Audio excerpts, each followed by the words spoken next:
Are we alive? No. Yes, I am. If I'm alive, let me know. I think we are good. I am going to be looking this direction because chat is on my little Mac over here, so I can keep track a little easier. Miss Barnabas, Alicio, Judy, DJ, Fasquatch, Annette. Hello, everybody. Hello. Orbs Coffee. Yes. Oh no, I don't have a drink. I have leftover water in this bottle, but I have no volume up a bit. You'll have to turn it up on your device. I don't know how else. Like, I can move the mic closer, but is the music too loud? I tried to keep it really low. But yeah, I don't know how to make it louder besides that. Because I already have gain +6 on my mic. It's like... Hello, Deanie, Claudia, Betsy, Vivian, Tina, everyone. Suzanne. Daniela, Heiko, hello. Claudia, Teresa, Ashley. Music is a bit loud. Okay, so let's... Is that better?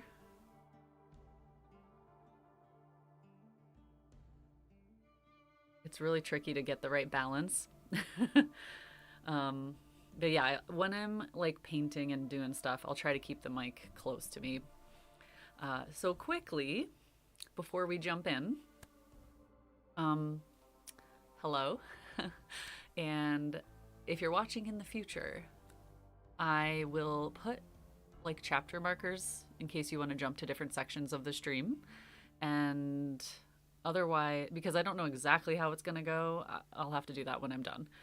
And yeah, I hope you enjoy. This is going to be my last video / stream until possibly the end of October, if not like early November, because I'm going to Spain next week for 2 weeks. So it depends how long it takes me to recover and catch up with everything when I get back. But I wanted to do just like a very chill stream just to say hey and hang out and kind of touch base before I go. Floki came home. Yay! Floki comes home again. We have a little theme song for Floki when he comes home. Ow! My knee! Let me... And also, I wanted to start the stream just with something really chill and fun, which will be showing you all the supplies I'm going to take with me while to Spain. And okay, actually, I need to get in the habit of looking at chat over here because it's bigger and easier to see. Hello, Anne and Rochelle, Catherine. Hello, Pentalonius, Sarah. So I will be able to adjust the music if you guys need to. Just kind of keep me updated on that. I'm trying to keep it real low, but I just like having something like a little light music in the background. I don't know, just for ambiance. And my mic, I can only get it so close. That's the thing, because I really don't want to bump it because it gets really loud and I don't want to make anybody's ears bleed. So yeah, how is everybody? How is autumn going? If it is autumn for you, I guess for some it's not. And that's funny because autumn is my favorite season in Scotland, but I'm about to leave and go to a very hot place. And I have no idea if Spain has changing autumn colors. I'm gonna find out. You don't hear any music. Okay, well that means it's very low. I turned it down to like -50. We'll see. It's probably just really, really low in the background, which is fine. So I am gonna miss autumn a little bit here, but when I get back, it should be like maybe just past peak color here. We'll see. I don't know to expect because we've had such crazy weather. It was really hot and dry all summer, and then it just recently started getting cool and rainy. And then we just had Storm Amy pass through, which probably blew away half the leaves anyway.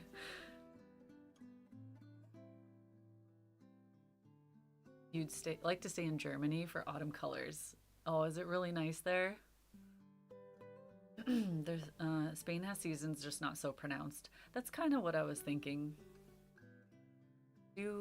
This is probably a really dumb question, but I assume there's a lot of areas in Spain, in southern Spain where I'm going, that are very dry. And I don't know if I would say it's deserty, but it reminds me of from photos I've seen, it reminds me of some areas of Colorado where it's very arid and you almost have like desert plants. And I think I've seen lots of photos of cacti and stuff. So I wonder if cacti or those types of plants turn colors. It'll be interesting to see. Hello, Ellen and Jenny, painting the sky. Barbara, Sherry. Hello. Yeah, the colors here are just starting to turn recently. We've got lots of pops of color starting, and I think the pines that turn yellow, the larch trees, maybe are starting. I haven't checked the forest that I usually go to for that yet. Almeria is like a desert. Okay, that's what I was thinking because I saw lots of photos of cacti. So that'll be really cool because it's so different. Oh, I can't wait. It's just, I love getting a change of perspective like this and seeing a totally different environment than what I'm used to. It always helps me stay curious and excited, and I love sketching little details of places that I haven't been, and yeah, that's one of my favorite things about traveling. So I'm determined to sketch quite a bit of like flora and architectural details that are unique there that I haven't seen elsewhere, so I can like have these little notes kind of in my sketchbooks. And lots of reference photos, of course.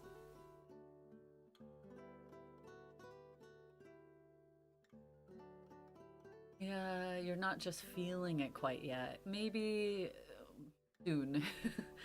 I think I'm not fully feeling it yet because I know I'm leaving. Like the autumn hasn't felt as restful as it usually does for me. Then again, like I always say, oh, autumn is such a nice, cozy, restful time, but I get so busy I'm constantly going out and taking photos and videos and painting, and it just goes by quick, that's all. Okay, I'm gonna finish this little bottle. And oops, and I might have to go get my glass jar of water. But for now, I thought it would be fun to show you what I'm bringing with me. Because I did a video, maybe I did a video or a stream last time when I went to France. I think it was a stream. And I was like, should I bring this? Should I bring this? And you guys had really good advice for little things. And now I feel like I've kind of narrowed in on what I really want, especially based on my France trip. I kind of have a better feeling of what I use and what I don't use. So yeah. And I'm gonna do some different stuff this time. Anyone else been sketching with Inktober? I have not, but I have seen quite a few people like in Discord and some chat groups I'm part of doing it, and that's so cool. Hello, Hazel. And dust subject. Tropical country is just spring 2, the revenge. Okay. All right. This is a bit chaotic. I just like threw stuff on the desk so I could. How about first we talk about palettes, because that's pretty easy.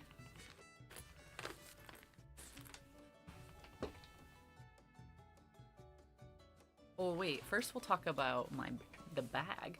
Oh, and if anybody, and we are gonna paint today, just don't worry. I like to ease into the stream because there's always people that come late and whatever. But yeah, I am gonna paint in a little bit. So let me show you what I'm bringing. This, you might recognize. This is gonna be like my ultra portable sketch kit, depending on like what's happening, where we are in the venue or on our trips. I might want to go lightweight and just do this. It's the Etcher Nano, and I have a video about this if you want to check it out, but it's just, I love how convenient and easy and lightweight it is. It's almost just like a little carry, it is a carrying case, but it's waterproof, it holds everything I need, and it's just very compact. And I like how it, on my lap, it gives me like a nice stable surface when I don't really necessarily want to go full out and do like the tripod and the whole setup that I sometimes do.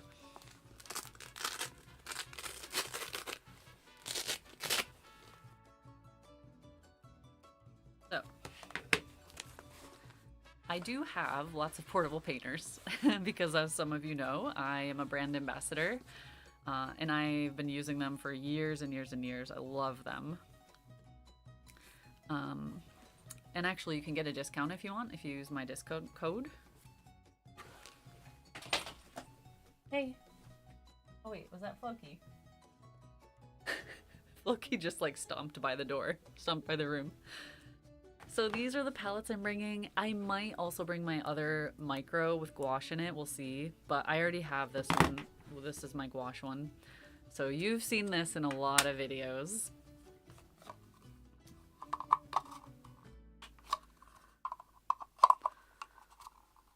And it looks like this. And this is the gouache one. I just topped up some of the colors. Look at that juicy gouache. I did not top up the cobalt turquoise because it always runs if I don't do it like weeks and weeks ahead. I don't want to risk it. And I have more than enough in there for this trip, so I'm not worried. Ooh. I saw a question there. Is your portable painter an early model perhaps because it looks more squared off than mine does? Just curious. Maybe because I did buy these portable painters when I first discovered them. Has it been 5 years? It might have been 5 years ago. And then I used them for a couple years in my videos before Portable Painter reached out to me. And we started working, like I was a brand ambassador. And then they sent me an extra micro. But I think they're the same. Like I didn't really notice any difference. So it could just be the angle. But I will say I did have another portable painter that I accidentally broke. So what I did was, because usually they look like this.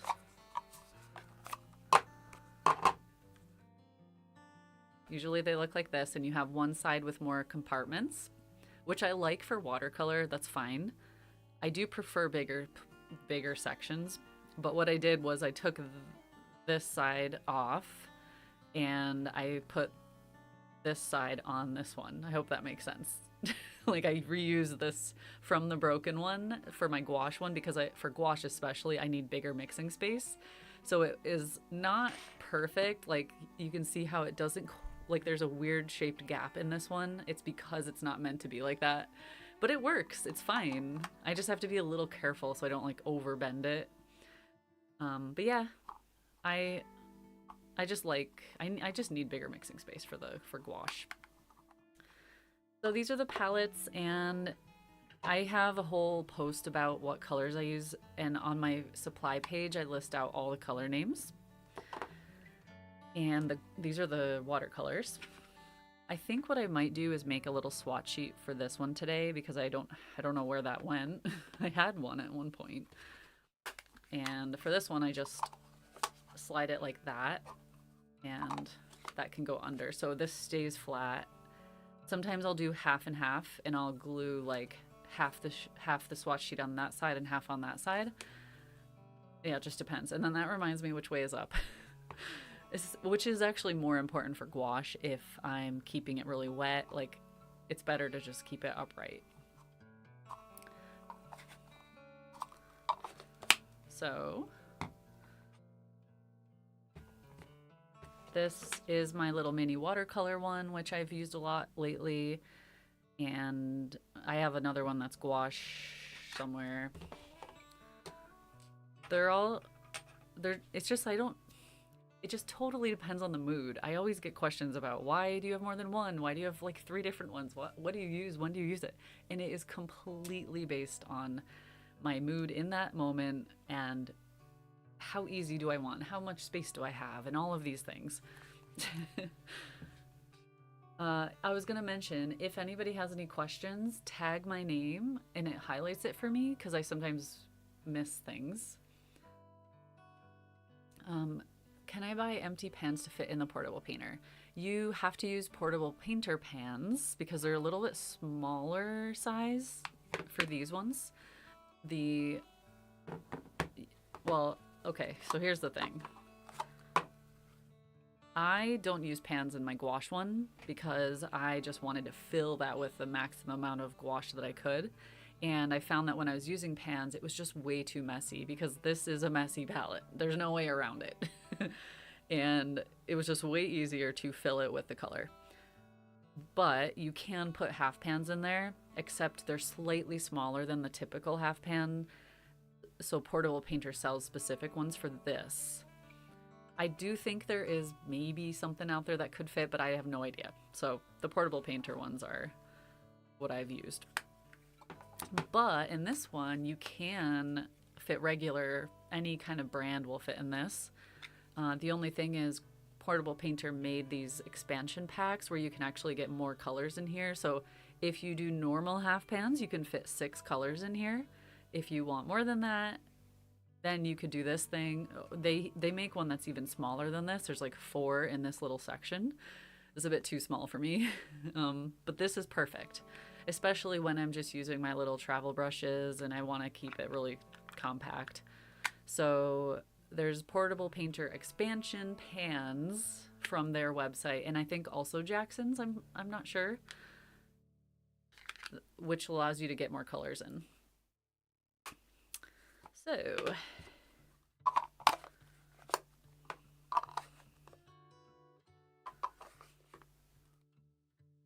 I think I need to put a sticker on that says top, because, oh no, I put the sticker, wait, what did I do? No, that's the top. Doesn't really matter, it's dry enough, but I did just fill it yesterday. Top it up, I mean.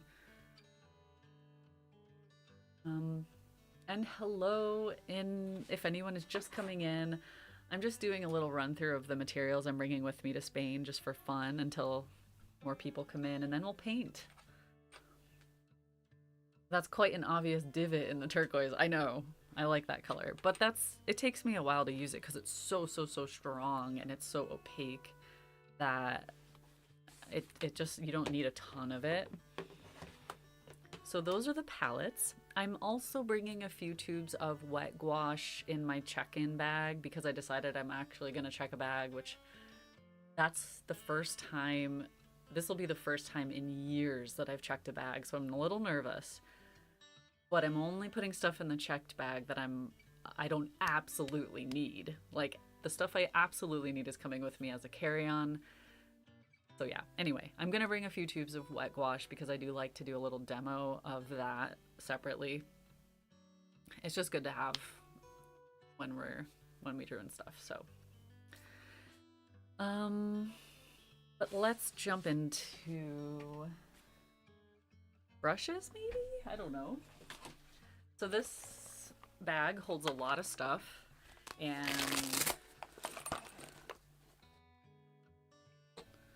besides my typical like tape and paper towels and things like that, I do have this, which I got.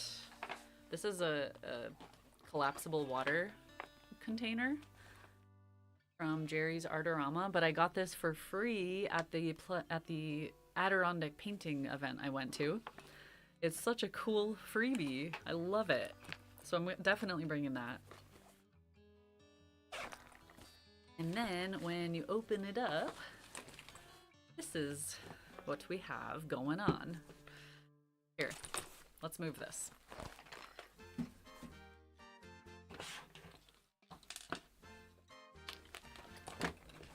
There. So, this is the new thing I showed you guys in my most recent video. Don't forget to air tag your bag. Yeah, I have an air tag. I also considered putting in my cat's tracking collar because it's very accurate. Excuse me. Oh, there's a kitten. Hi, baby. What a boo-boo. Did I wake you up with all my talking? Yes, yes. Kira came to say hi. Excuse me. I know. He just woke up from a very long nap. You plan to buy paint in Europe? Yes. I have a few days in Seville on my own, and I'm going to a few art shops. So yeah, I'm sure I will. So having a check bag on the way home will be really nice for that. Hey, Sketches! I'm dying. I have something like caught in my throat. And I don't want to cough into the mic. Okay. I may just have to mute myself. Or maybe... Oh, did you just shut the door?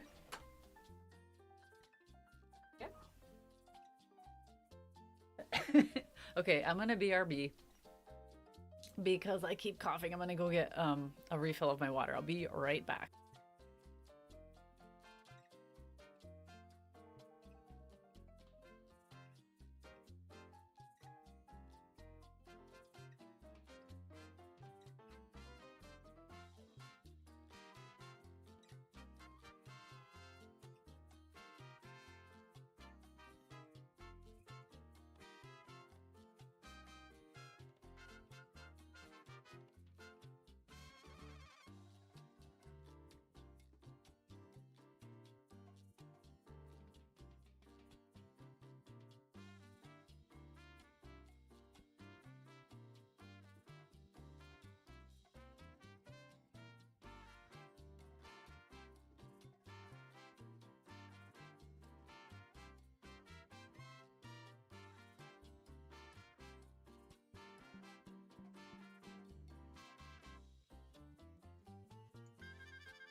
Hello, okay.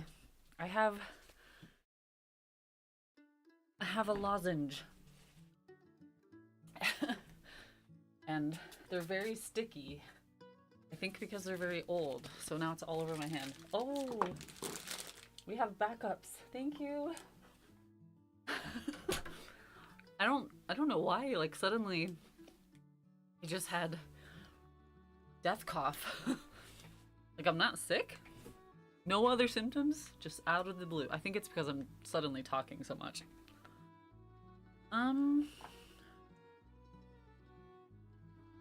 Let's see.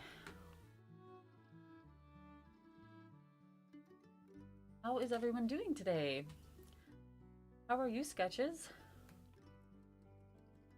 The little BRB bubble. I had a companion with the BRB bubble. But I lost him. This is what I originally had.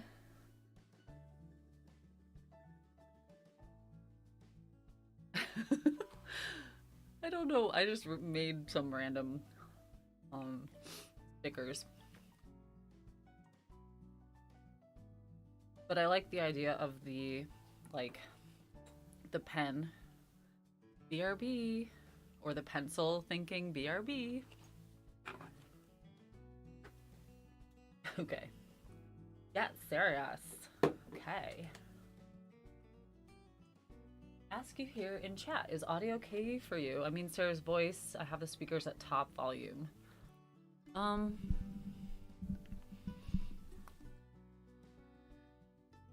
Is that okay? I think I kind of moved the mic a little bit, so sorry about that.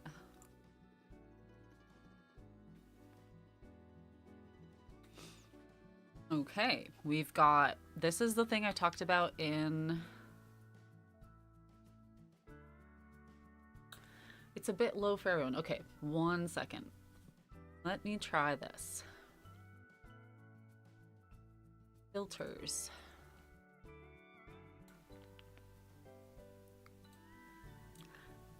How's that? Is that insanely loud and scratchy? Also, I'll just turn the music way down. If you probably won't even be able to hear the music anymore. That got better. Oops. Okay. I have to change my setup like every time I stream because I constantly move things around and change my cameras and all that. When I move the mic, it got better. I'm just scared I'm gonna hit the mic because it's so close to me now.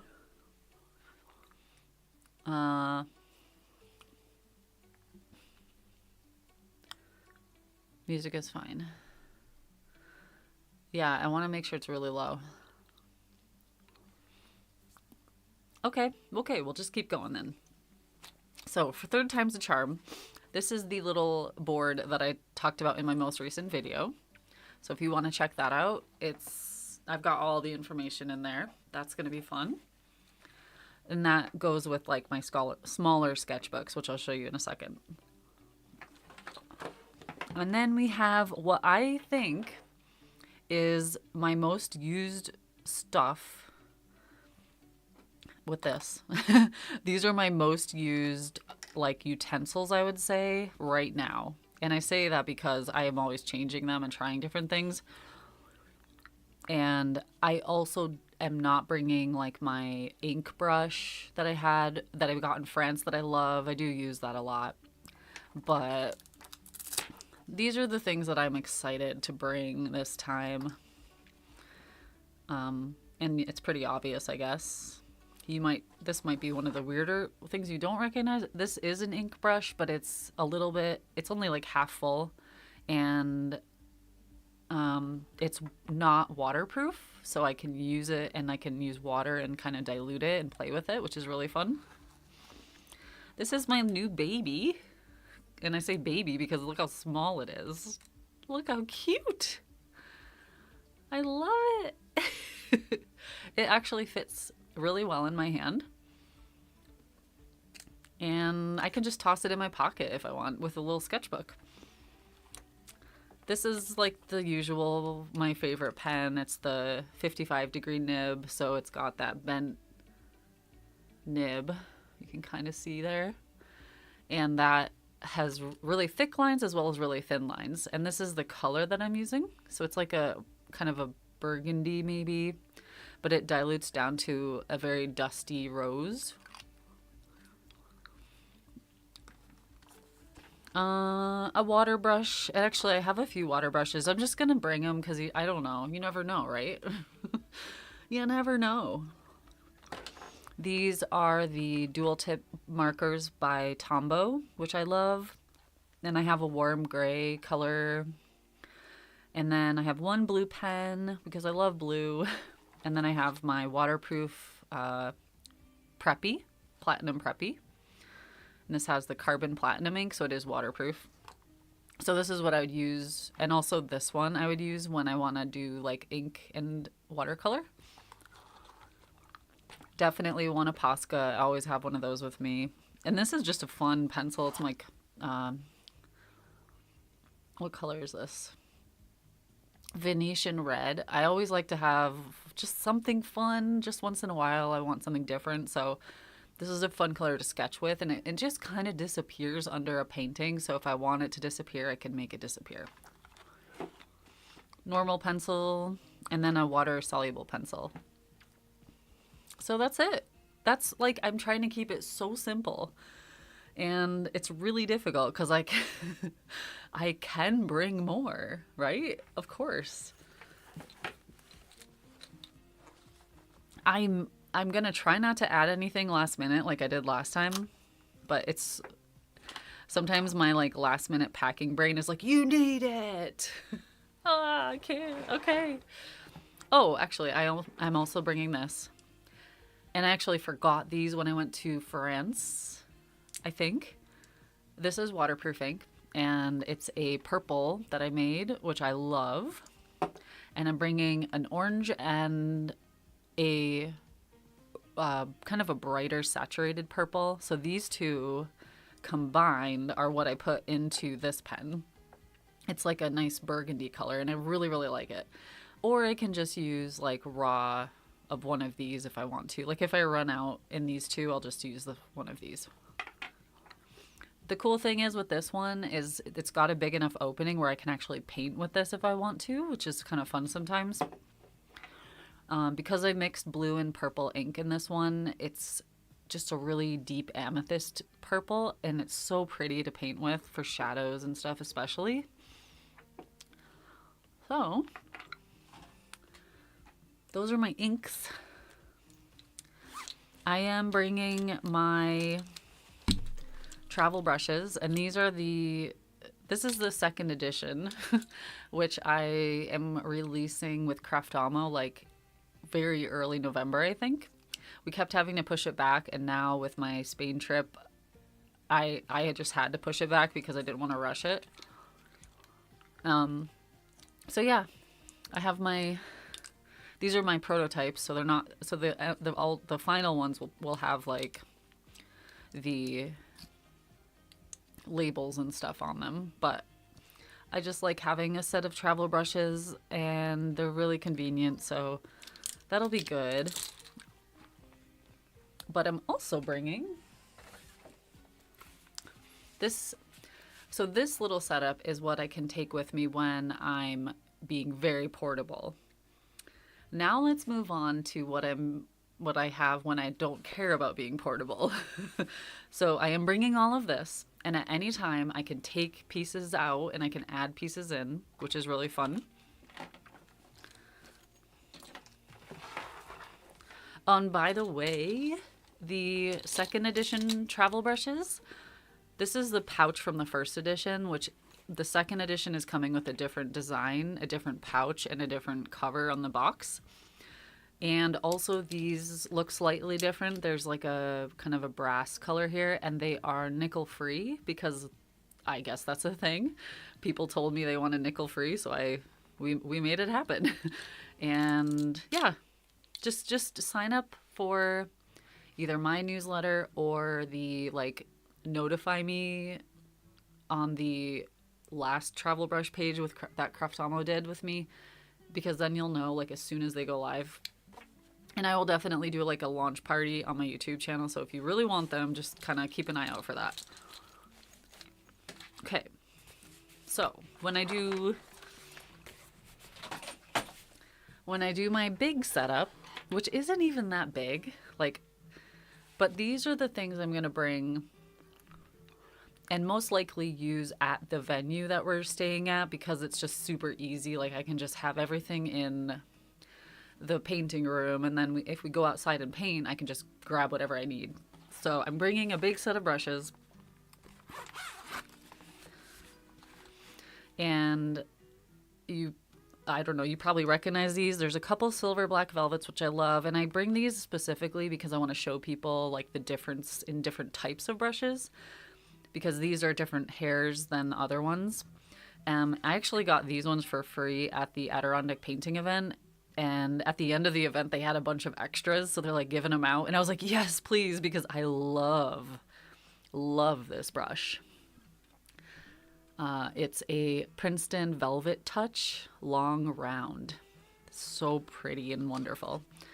And then these ones with turquoise handles are my brushes that I did with Craftamo, which actually are on sale right now. If you want to get everything on sale, there's a 15%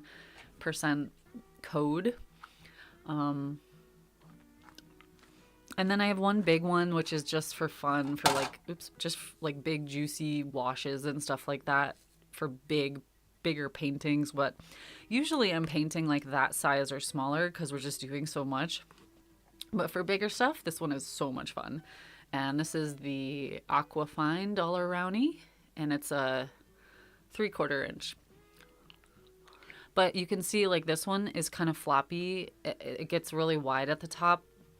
And it's just fun because it's a little bit harder to get detail with this, so I like using it for just like laying in quick shapes and being a little bit looser, I guess. You can't, it's hard to get detail with a bigger brush like that. Okay. So those are all my brushes I'm bringing.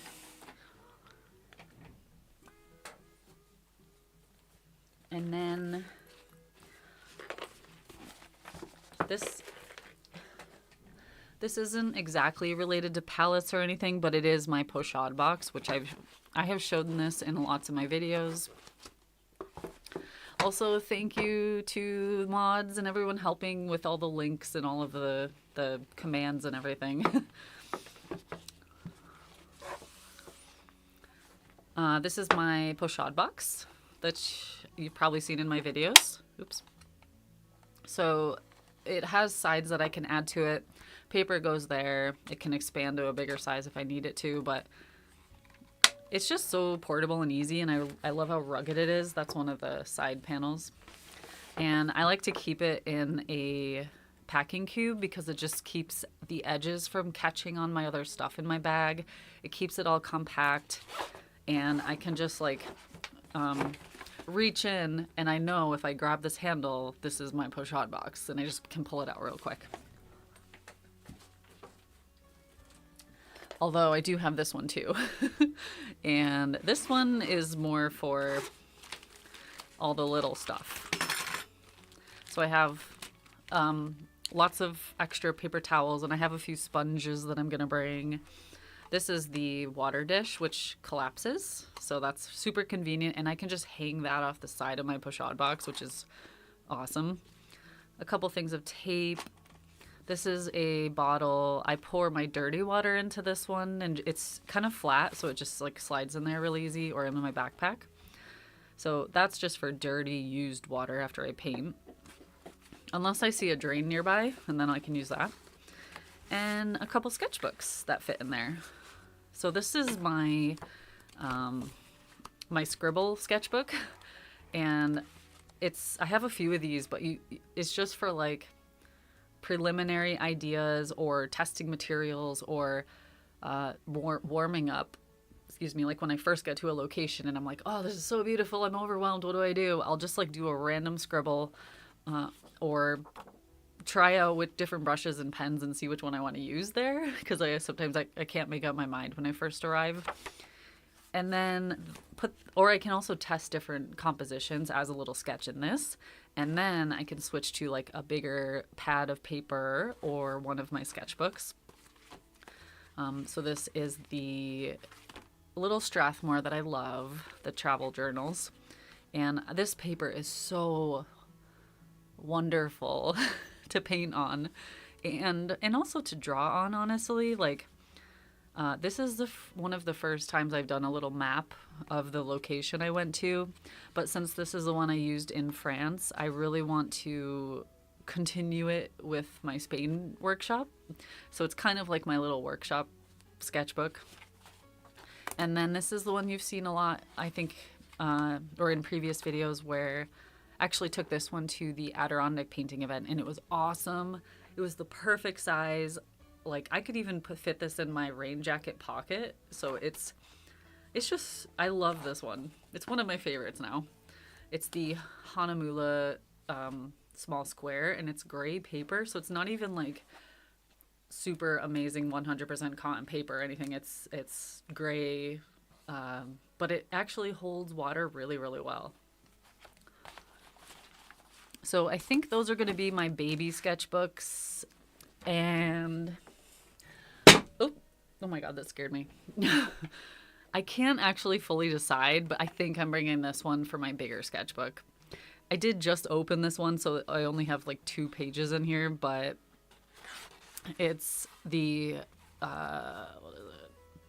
It's the limited edition by Etcher, and it has Arches paper in it, so it's like my dream paper, and I love painting on it.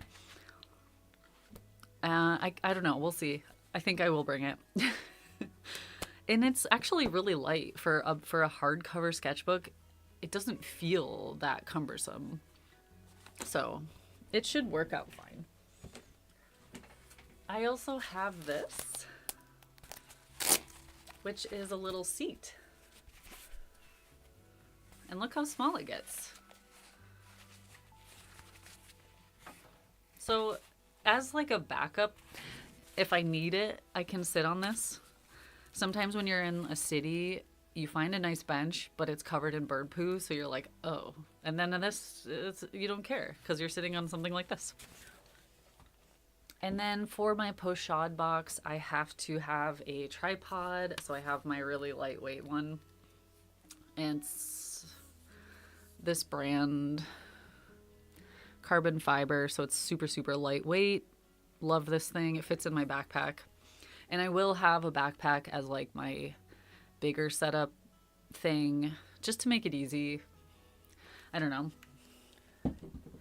I have a lot of different backpacks. I think I know which one I'm using. So is that everything? I think the only other thing I might bring are a couple of these, which are the paper, hold on.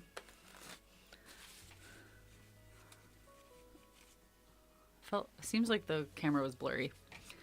Okay, I have to redo that whole thing. Okay, I'm kidding. So I think I might also bring a couple pads of the Bao artist paper because it's one of my favorite kinds now. And this is a nice little portable size. I love this, especially on my pochade box. It's so convenient, and I can get like a few paintings done in a shorter amount of time when it's this size. So it kind of helps me plan through or work on different options, I guess. So they're really easy to fit into a small setup as well. I have a few different sizes, but this one is a great travel size. I think I'm officially going to add this to my supply list now if I haven't already, because I use it so much now. But I do like to test things more before I add them to my supply list. Alrighty. I think, oh, I didn't mention this, but this is a little syringe that I can bring with me to fill my pens if I need to. So I just tape it's a blunt syringe, so it's not like gonna hurt anyone, but after I'm done with it, I just tape this so it doesn't break to the side, and then I don't lose it because I lose things really easily. And that is really good for getting that ink out of these little guys or refilling my pens. Did I miss anything? I have a pencil sharpener on my keychain, so that covers that. My portable painters have their own little water dishes because otherwise I would use something like this. This came with the Just Go sketching board, so it can hold water and it attaches to the sketchbook, but I don't really need it because I have the portable painters. So that kind of covers everything.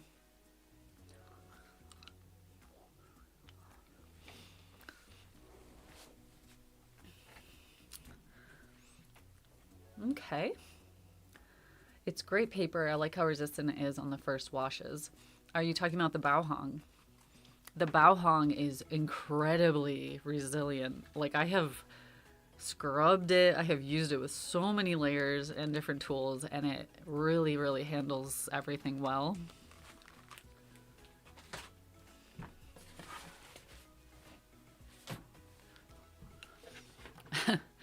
My office is going to be a disaster after this because I'm just like putting things on the floor out of the way. Okay, today we are gonna paint. I have a mixing tray. I have a couple photos that I printed that I'll probably use.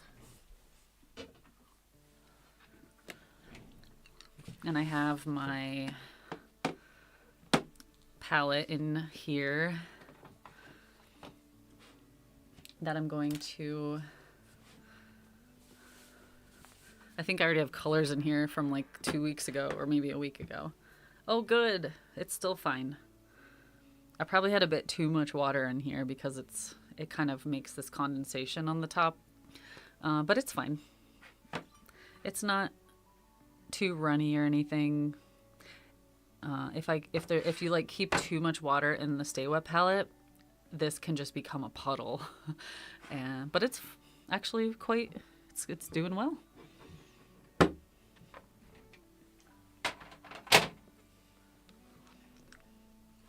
Okay. How long is my trip? It's 2 weeks. Because I added days on the front and the back of the workshop just to make sure.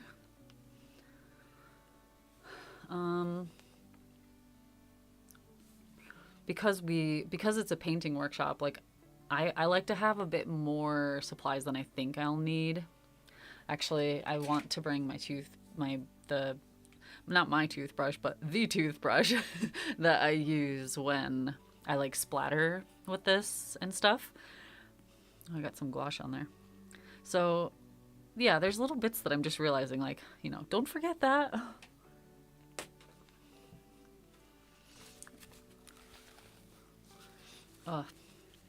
That lozenge was like gooey because it's old. So it was like slowly stretching out and forming around my teeth as I was talking. It was really weird. Thanks for being here for that.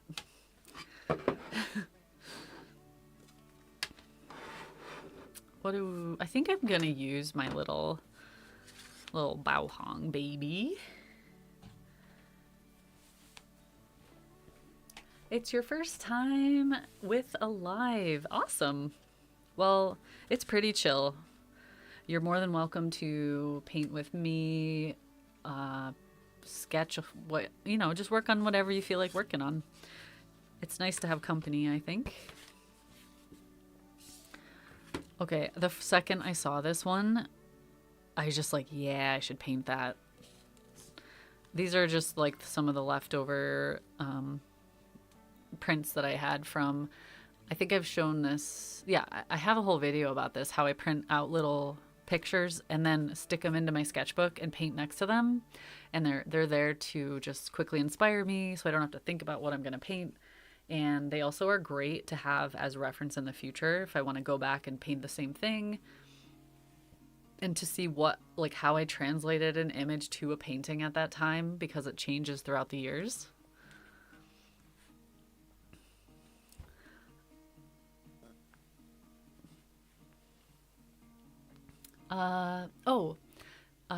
Before I forget, just a quick heads up.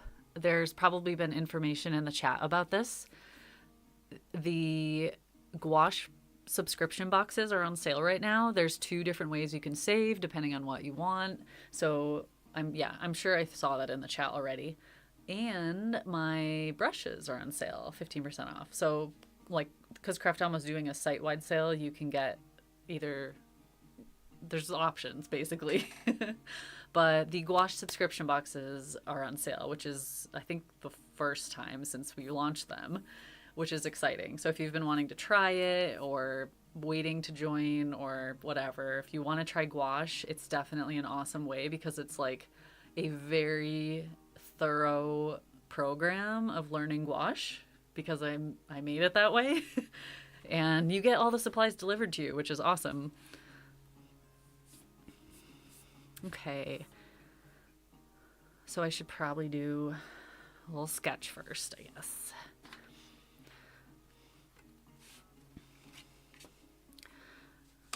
Usually, I really like printing these and putting them in my beige sketchbook, but I already shipped that to Spain. I shipped a couple things ahead of time, actually.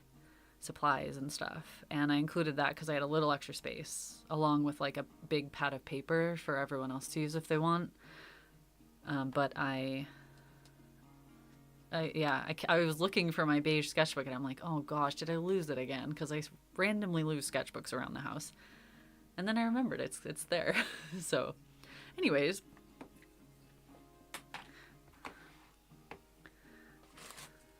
I've got my water. Now we enter the ultra chill portion of stream. Yes, welcome aboard, first timers. Now, technically, this is not a paint along, like a full instructional thing. I do those on Patreon every month. But you're more than welcome to use the same reference as me. And if you can follow along with what I'm doing, then go for it. That's always fun to see.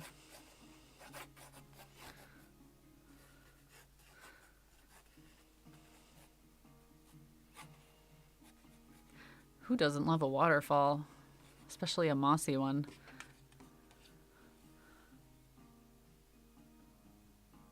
It's kind of glary.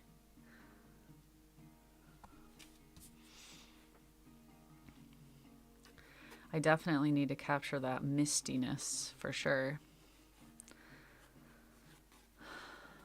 Oh man. I am like in this weird mode of being super hyped up and super chill. So much is going on. It's just, in this time of year, I am definitely so inspired because of the colors and just autumn in general.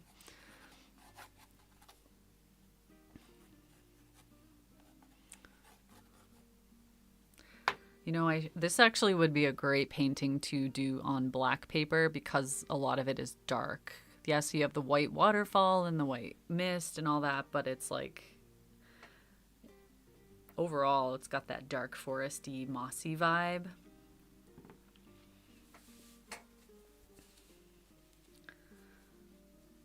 Wait, is there an echo in here? What happened?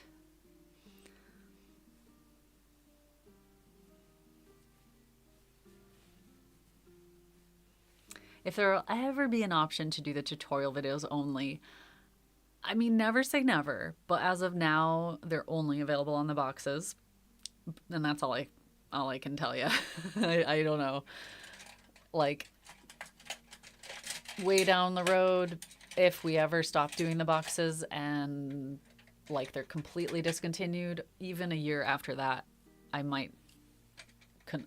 would still consider releasing the tutorials, but I would wait a year probably because I want people who bought the boxes to have that bonus, I guess. Not bonus, but yeah, have those exclusive access. If anything, I might just release like different new tutorials. And actually, one thing I've been heavily considering, and I did just buy a Zoom Pro account for a year to encourage myself to do this. Well, also because I Zoom with a lot of people and it's annoying having the 40-minute limit. So yeah, my plan is this coming winter maybe is to start doing like one-day online workshops. Pick a theme. It's like a 5-hour session or something. Maybe 2 days. I don't know. We'll see. But it would be like a one-off. It's not like related to a membership of any kind. It's just like a one-off thing for people who don't like memberships. And that could easily be similar to the tutorials I do with gouache boxes because it's enough time to do like the full color planning phase, the sketch phase, the painting phase, all in real time. And I just like that idea because then also we would have breaks for like questions and immediate interaction, which is super, super helpful. So that's an idea. And I say winter because I tend to have room in my head for projects like that over the winter, but I don't always have room in my head in the summer because it's crazy. Yeah. can you buy the 12-month in one go so you only pay shipping once? That would be a big shipment. But no, not right. As of now, you can't do that. It could be an interesting idea, though. Yeah, it could be something we look into. Get them all at once. One giant box. But then you have to, like, parcel them out to you. I think... okay, yeah, I'm going to start painting because I need my first layer to at least sort of dry a little. And actually, let's go with a little bit of fun. We'll do a little pink. I've been using either like pink or kind of an orangey underpainting a lot lately. I just find it so pretty to look at and inspiring. And it makes, especially if I'm doing a green, heavy green painting, it really makes those colors pop. Yeah, just fun. Sometimes I do turquoise as well. That's a good color too. And I bought hot pink paper and turquoise paper to do that, to paint on colored paper as well as a big pack of black paper. So when I get back from Spain, I'm definitely going to play with those ideas more.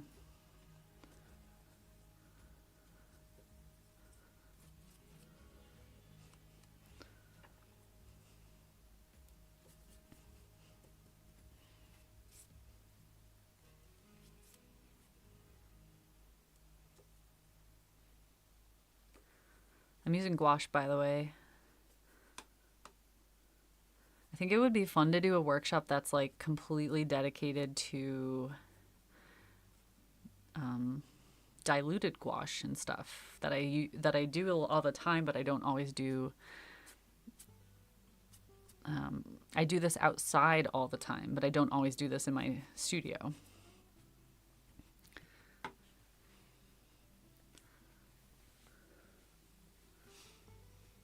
You like the one-day workshop idea?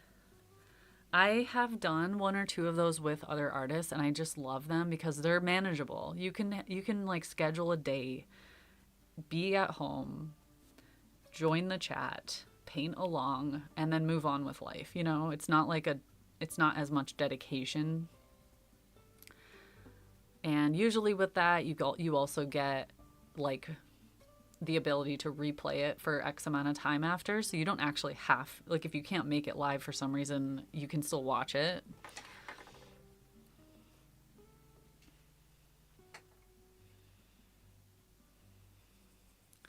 You know what? Sometimes having messy palette like this, where there's already colors on the palette that I haven't washed away, that inspires me in my painting way down the road. Like right now I see this color and I'm like, ooh, that could be fun to like splash into this wet painting. Why not? Totally didn't plan that when I sat down. But there you go. Why not?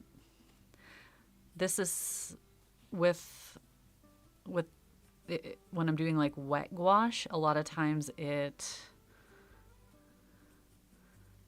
this first layer is completely covered in the end, but doing this initial phase of like discovery gets me into, it actually helps reveal the vision in my head that I didn't have 10 minutes ago.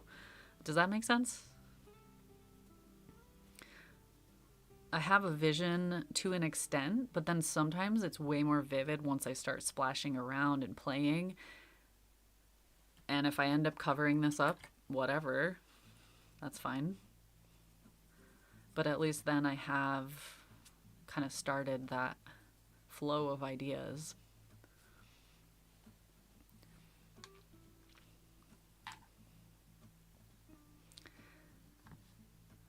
I hope it comes to fruition. I will make it come to fruition. One way or another.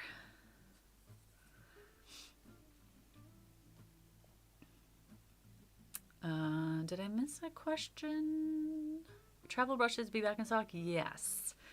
Second edition brushes are coming soon. And I know I kept saying that, but now I actually know. we're planning to release them in either late October or early November, but I'm kind of thinking early November is better so I can fully be back and recovered from my Spain trip. And I want to do a live stream when we launch them. So, yeah, I want to make sure I'm all good for that.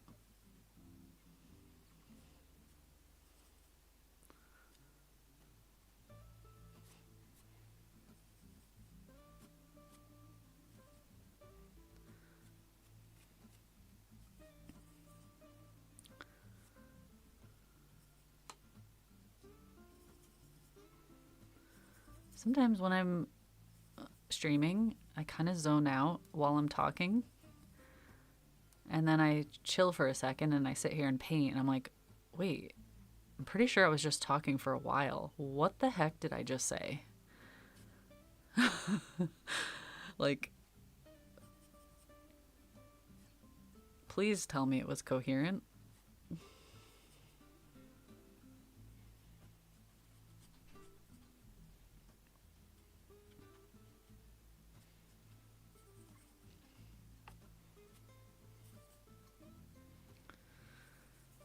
I think one thing I struggle with when I'm doing a demo is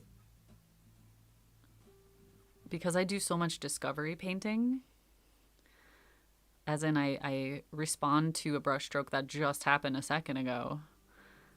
A lot of it is explaining how I'm responding rather than like, okay, here's the full plan from start to finish. And it takes enough brain power as it is to do the discovery painting, let alone stop and explain it in a split second. That is so challenging. That is like honestly one of the most challenging things about teaching. And that I truly think that is a learned skill. Like, I know you can learn how to do that and get better at that over time.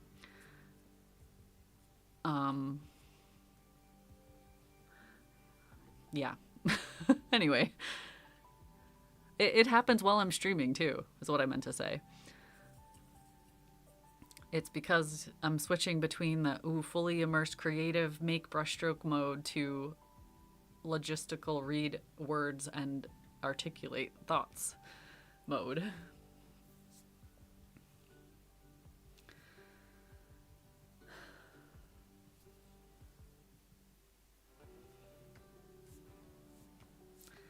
Bigger paintings? Well, I haven't done big paintings in a long time because of space issues.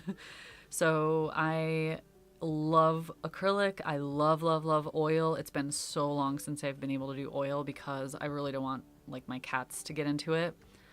So I kind of put that on the back burner. Would love to get back into it, and I will eventually.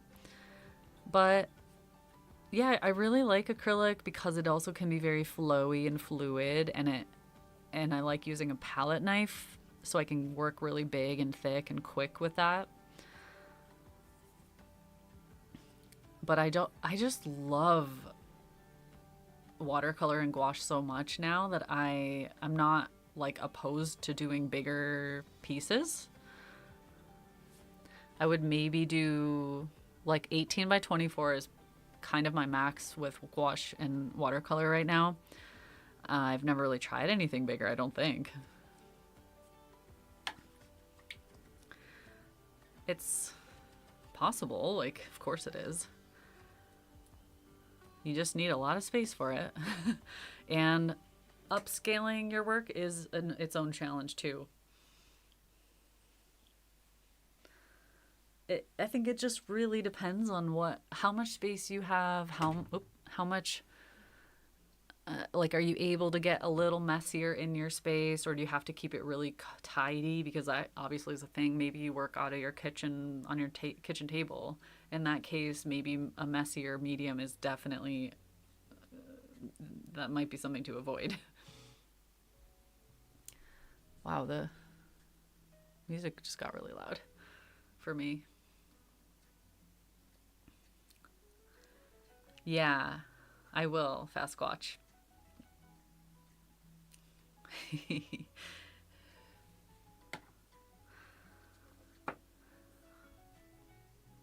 Okay, Why is this song so much louder than the other songs? Why? Why did they do this to me? It's like when you're watching a movie and it's so quiet and they're talking and whispering, and then you have to turn it way up, and all of a sudden the next scene is either a jump scare or the spaceship flies away and it's like really crazy loud all of a sudden. I kind of need this layer to dry. Like, I'm kind of dilly-dallying with it, and it's just like, come on, dry already. I guess I could use my heat gun.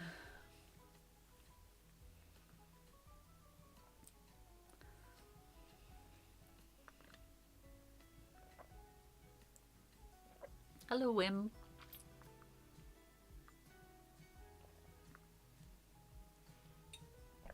How's it going, everyone who's just coming in? Hope you're having a nice weekend.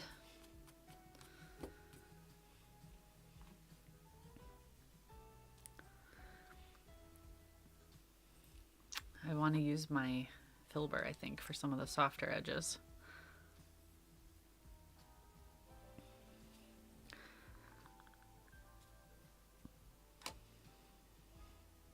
One thing I find a little bit challenging with gouache is my constant desire to use it more thick and opaque or watered down and juicy like watercolor. Like, I go back and forth so much between those two mindsets. And they are very different mindsets. Watercolor, obviously, you need to preserve the highlights of the paper, and I do more of like a negative painting style, which is kind of like this at the moment. But then once I start using it more thick and opaquely, obviously I'm layering and I can add light colors on top of that. It's a totally different mindset. So I find having a base color down much easier to start with. So it can be really abstract like this, but at least if the white of the paper is gone, I feel like I can see the painting so much easier. Maybe, I don't know. Does anyone else do that with gouache? Or I guess any medium.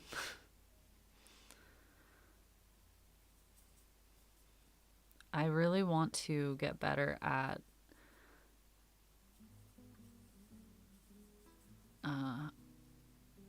forcing myself to use darks like earlier in the process. I always kind of tiptoe around them.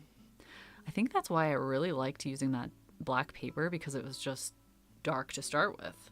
Such a fun, different way to see it, see the process.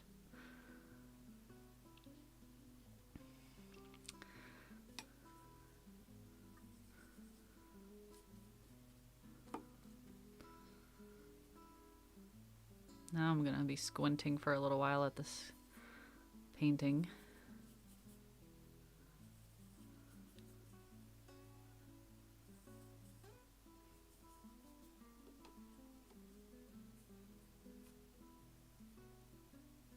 The trouble with these little Bauhong paper pads is the glue on the edge kind of sticks up as you take the pages off. I mean, you can peel it off, but it always gets in my way when I'm painting. And like my brush will hit it and then I'll have like a skipped mark, and it's so annoying. And I always forget until I'm like into the painting already. Like, oh man, not again.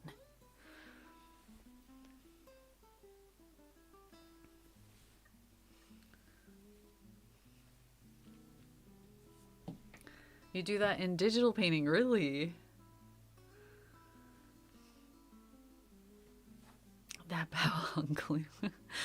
It is also quite strong. Sometimes I really struggle to peel the pages off. So, you know, obviously you don't want to tear the painting. You got to really make sure you've got a nice, smooth kind of slice through underneath it.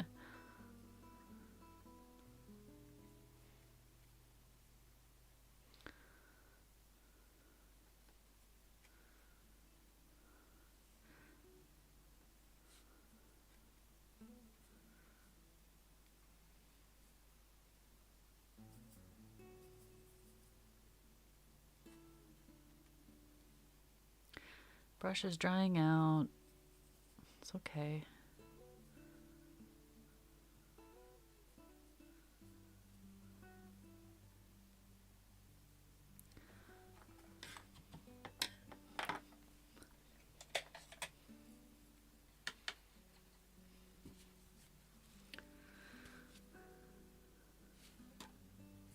Ooh, that's a bit watery, isn't it?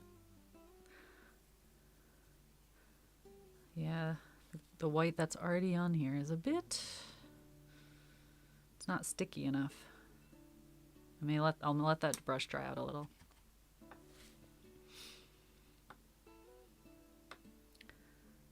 Make this Gouache-tober and get your gouache out. Yeah! Good idea. I think someone... Was it Gouache-tober or... I can't remember if it was that or a different month, but I have heard that idea. I think I saw it in a comment. But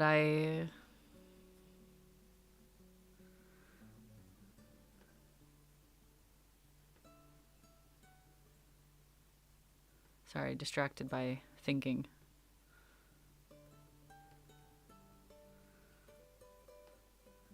This month I just wouldn't be able to do a daily thing at all, or even a weekly thing because of traveling, but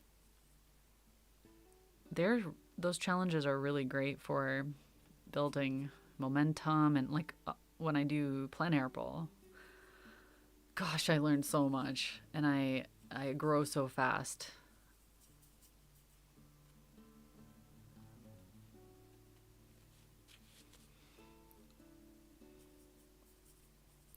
But they are challenging. I mean, that's why they're called a challenge. It's really hard to do something every single day like that.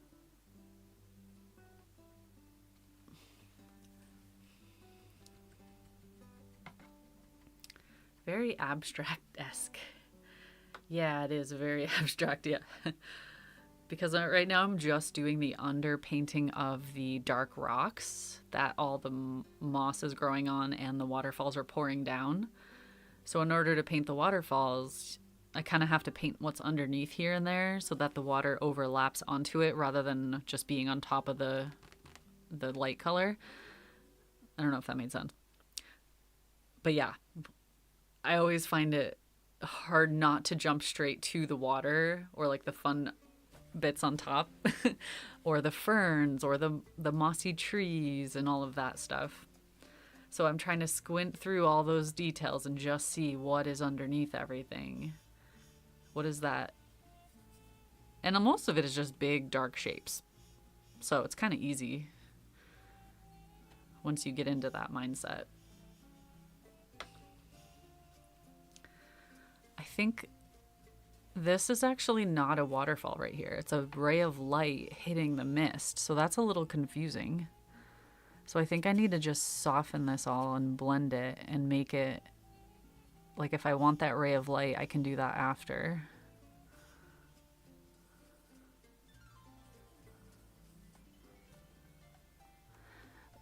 But that's another thing I love about gouache is that you can just come back in after and soften it and blend it all up and then later kind of mess with it a little. Yeah, I think I need a bit of darkness underneath so that later, if I want the ray of light, it actually shows up on it. Also, I gotta back up sometimes. Like lean back in my chair and see it. See it for what it is.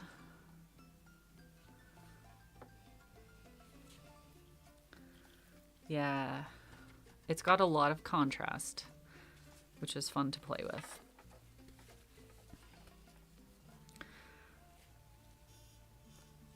Usually I get about halfway down a waterfall painting and I'm like, I can't wait anymore. And I start doing the waterfalls and it's always too early.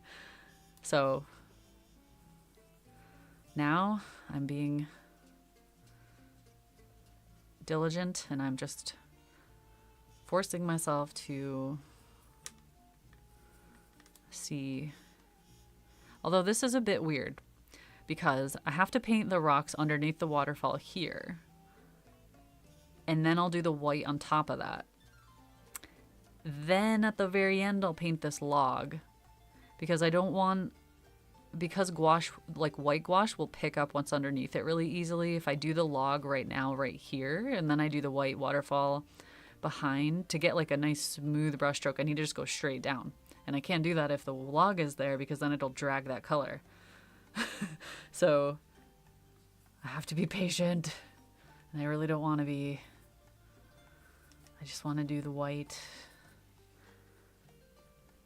But it's little things like that that, like, the more you do gouache and realize the different steps that you need and how it behaves, it's really, really helpful to know those things so you don't just make a big smudgy mess. And I know better, so I'm not going to do it as much as I want.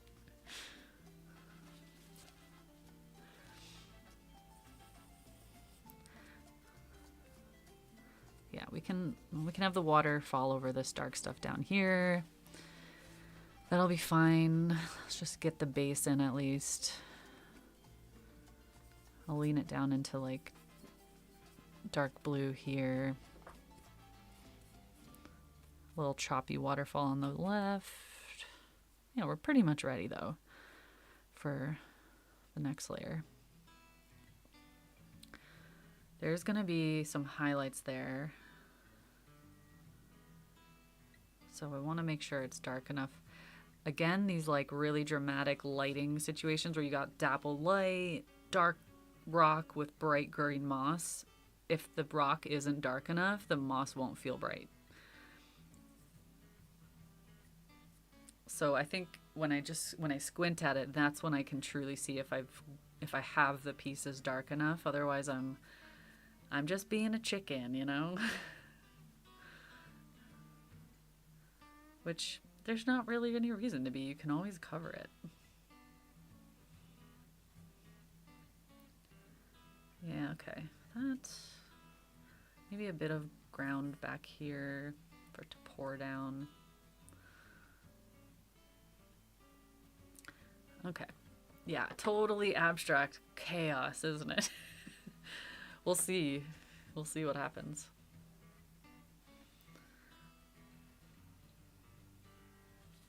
I'm definitely doing better nowadays at leaving the white till the end, but it's still tempting.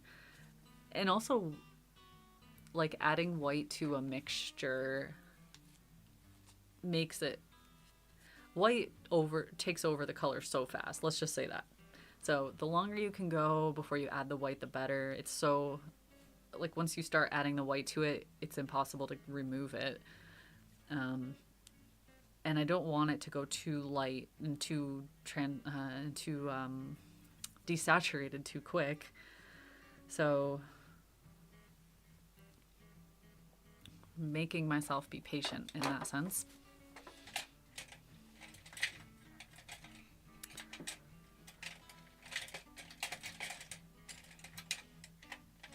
Is anyone else painting right now? Is anyone else studying anything?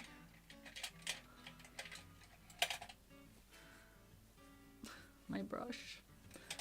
My poor brush.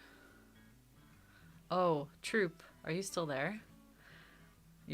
Troop was showing me a brush that was kind of, the handle was like flaking off. Oh, my poor baby. This is my most recent. And basically what I do when this happens is I sand down all the paint with just like a very fine sandpaper, and then I will either dip the whole handle into, I will sometimes use acrylic paint if I'm lazy. I'll just go straight into the acrylic.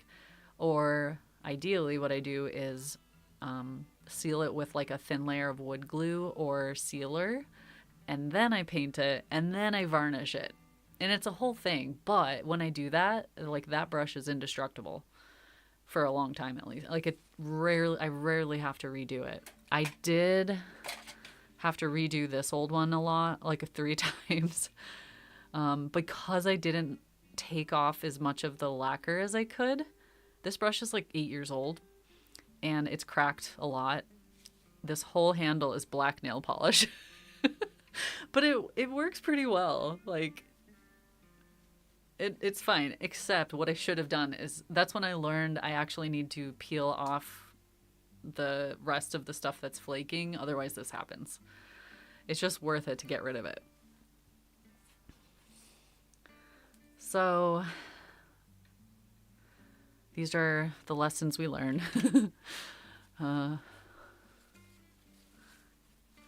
And get a little better at it over time. You're doing your Inktober challenge sketch of the day. Nice. Most of your wood brushes look like that. Oh no. I have a few that are like that. But I've been trying to do better at not leaving them in water. I'm just so forgetful. And sometimes I'll leave a brush in water for days and nothing happens. And then I'll do a different brush in water. Like, I'm pretty sure with these brushes, I've left some of these in water for days. Nothing happened. Leave a different one in there. In an hour, it's cracked. And I'm like, what the heck? So I never know what to expect. I just really try not to do it.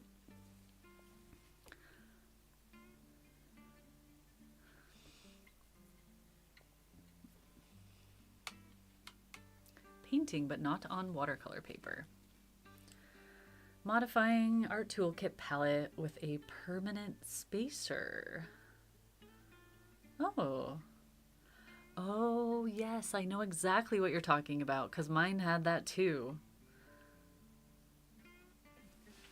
Is there a way to recover gouache that dried in the tube? Technically, yes.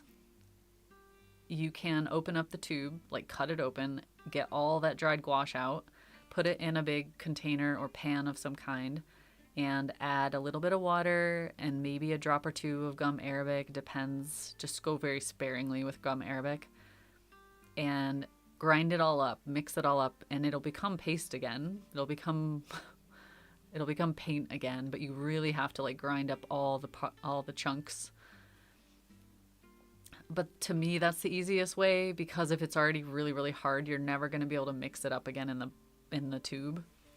You can buy like airtight, you can buy all sorts of containers. Even like something like that would work. Little bottles and stuff.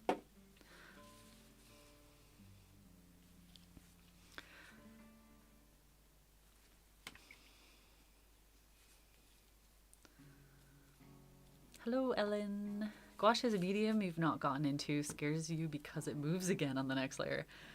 Yeah, that's a quirky thing, isn't it? Okay, actually, I want maybe my round brush. I don't know. I'm being indecisive at the moment. I'll go with this one. Yeah. And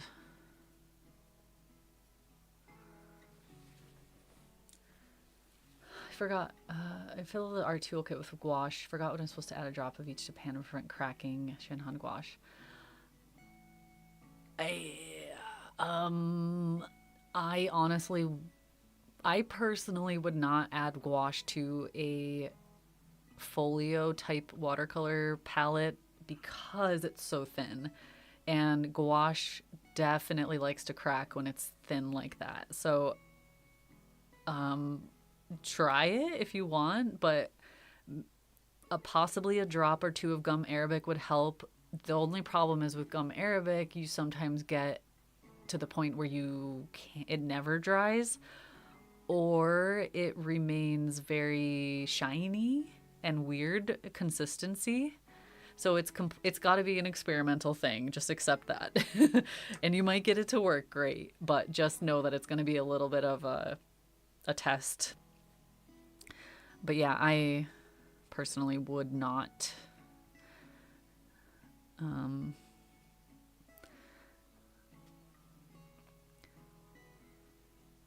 I've seen other people do it, but I think it's because they use it like every single day and it doesn't really have a chance to dry out. Or maybe every other day or something. Like, I'm sure you can figure out a way to make it work.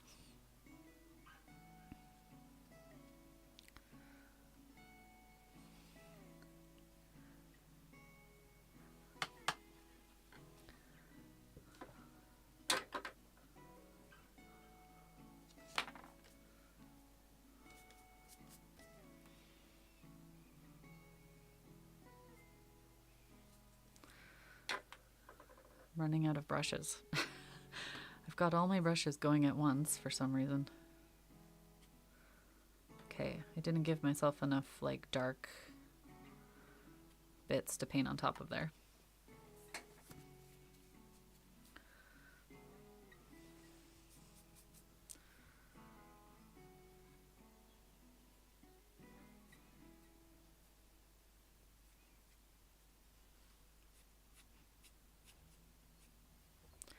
Just creating a bit of mist.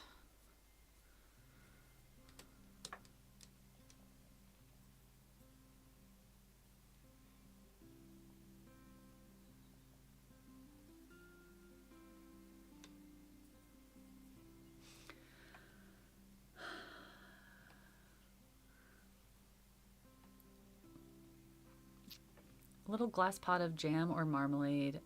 Oh, that's a good idea. Those are perfect size. Yeah, because those are like, depending on where you go, they can be, what a tube is 15 milliliters. So yeah, those jars actually might be perfect. And they seal shut, so that's great.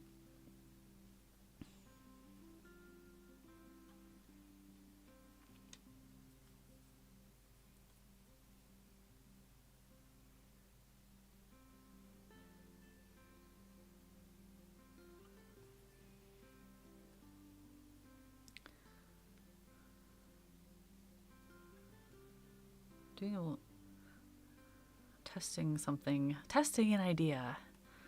We'll see if I like that in the end. This should dry a little, blending in a bit more, but we'll see.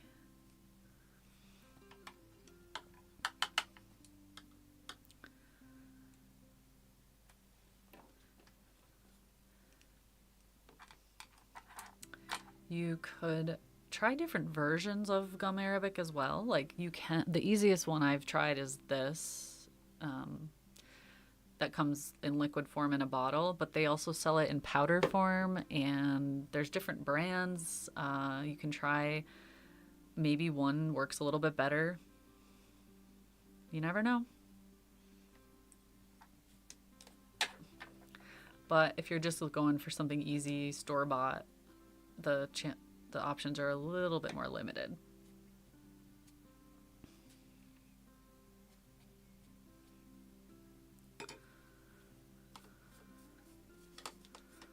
That's a little stickier. Actually, I probably want my filbert for this now. Yeah, we'll try that.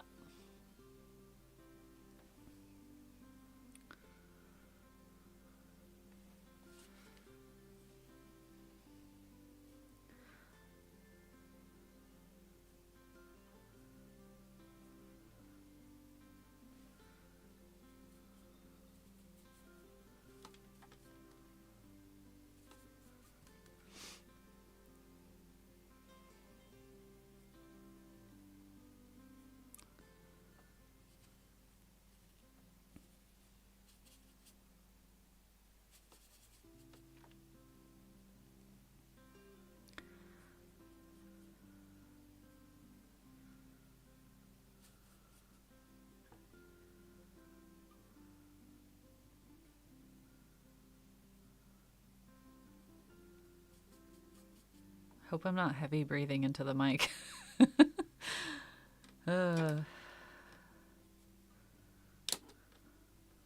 Wouldn't be the first time.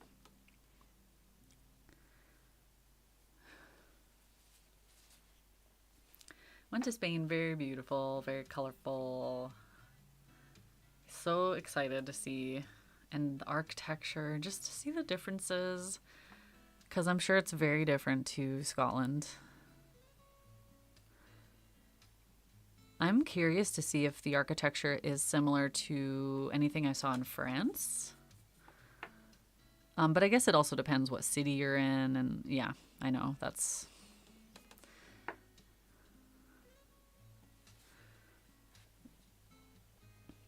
I'm not heavy breathing into the mic. Okay, good. Does glycerin work well with water? With gouache? I actually don't know if I've tried it with gouache. I have used it a tiny bit with watercolor. Betsy says they add it to their gouache to keep it from cracking. I guess in all of those instances, anytime you're adding anything like glycerin or gum arabic, just start with less than you think you need, because they can change the consistency quite a bit or make it dry glossy versus matte. You know, there's just little things that can happen if you use too much. So I think it's just better to start with less until you kind of figure it out. Maybe do like a test pan of it before you do a whole palette.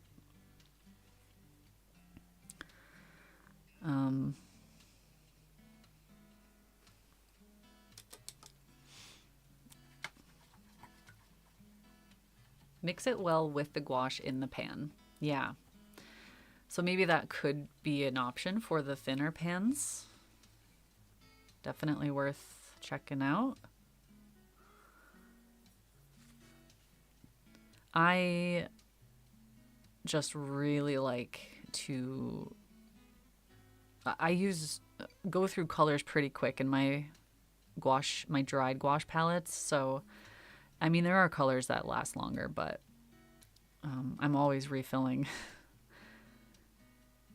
And especially if I'm using bigger brushes and I'm reactivating it pretty quick, I really wouldn't want to use a little pan that would run out quick if I'm traveling.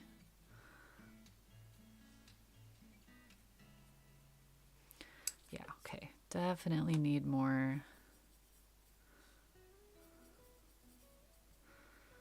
color here. So funny how these little things you notice as you keep painting.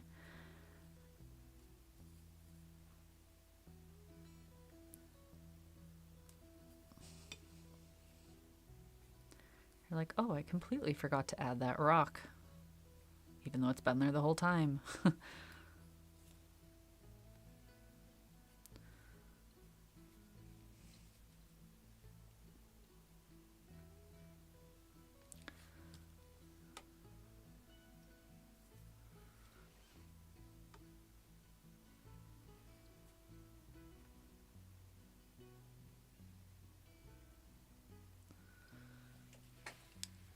Oh, gotta rest my back once in a while.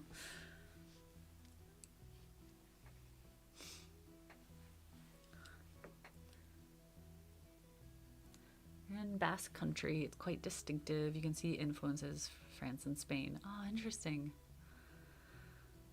Watching your videos for a few months, and finally took the plunge into gouache, and it's amazing, and I can't thank you enough. Oh, that's awesome, Teddy. Yay. Come to the gouache side. Long rectangular pans, I believe they're 5 mm deep. Okay, cool. First time watching a YouTube stream. Cool. They're pretty chill. At least mine are pretty chill. You know, lots of people are doing their own thing, sketching, painting. I like that kind of energy, just hanging out with, even though we can't see each other, it just still feels like we're hanging out. And I don't know, some of you know I used to stream on Twitch all the time, and I loved that vibe where it was just a lot of shared creative energy. So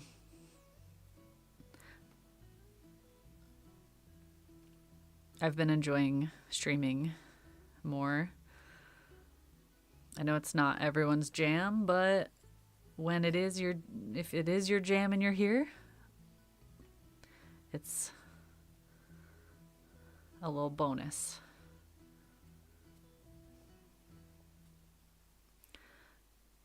See, the problem that's happening at the moment in this painting is I'm getting too bogged down in tiny little details too soon. So what I should be doing is kind of fleshing out, going from big to medium to small, instead of like getting the big chunk underneath done and now diving into details. Like, this is what happens when I sit and I stare and I'm only a foot away from the painting, whereas if I'm out side, I can walk away constantly and I can back up 10 feet constantly. And that really helps to keep my perspective fresh. That is a struggle when you are painting at a desk, though.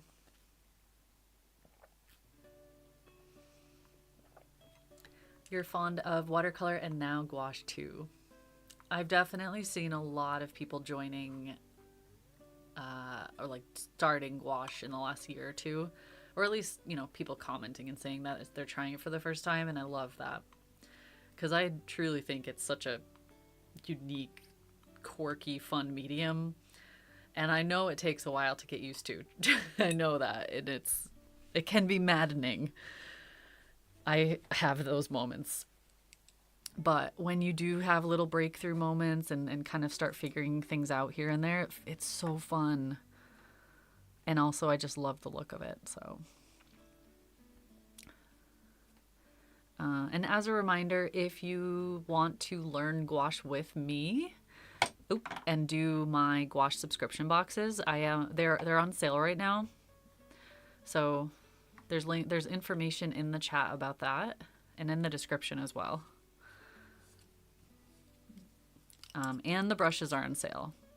Like, you get brushes, you get 24 brushes with the gouache subscription box if you do the full year, or you can buy brushes on sale through Craftamo. Like, you can, or get a backup set. I don't know. Problem solving aspect of painting makes you happy and keep going. Me too. I really love that challenge. Problem solving, color and light and all of these things, and of course if you combine that with being in nature, it's the best combination.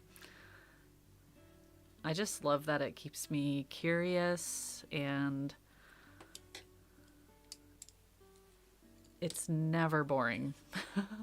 It's always stimulating.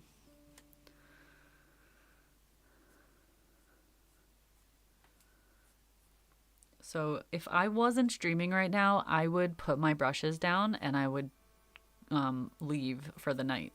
I would go do something else for the night. If I was about halfway through, I would just force myself to stop, change gears, and come back the next day. Oops. And I do that all the time. So what I do is I put this in my Stay Wet palette and close it up, and then I have the same exact colors and mixes ready to go the next day.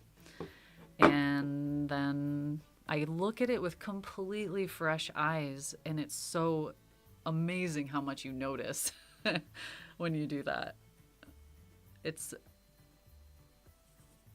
kind of changed the game for me, I would say.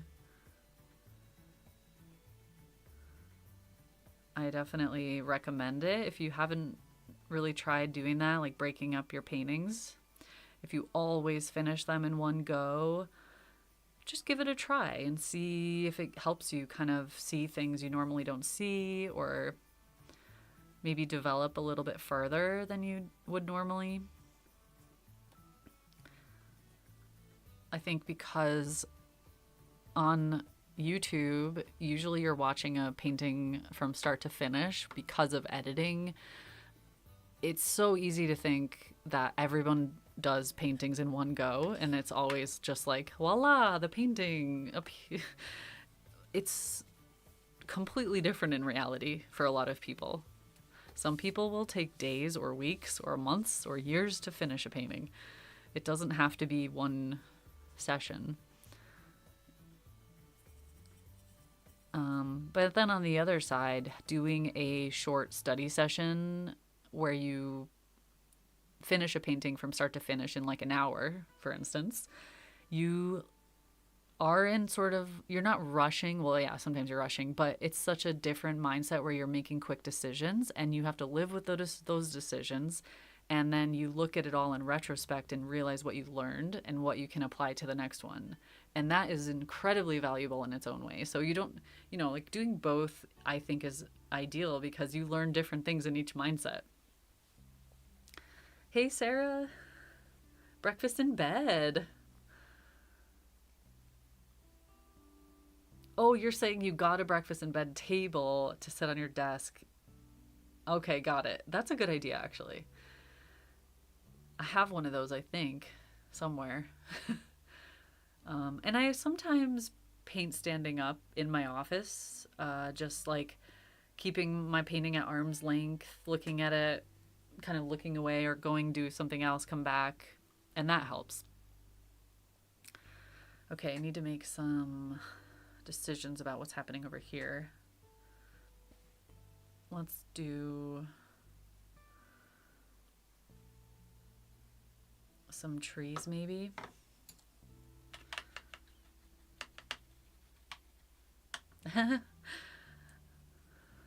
Thank you, everyone.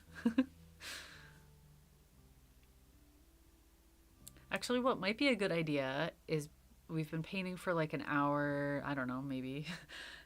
Take a little stretch break and then come back with like in a few minutes with fresh eyes. I think that always helps in a stream too. So let's do that. Let's take a little break.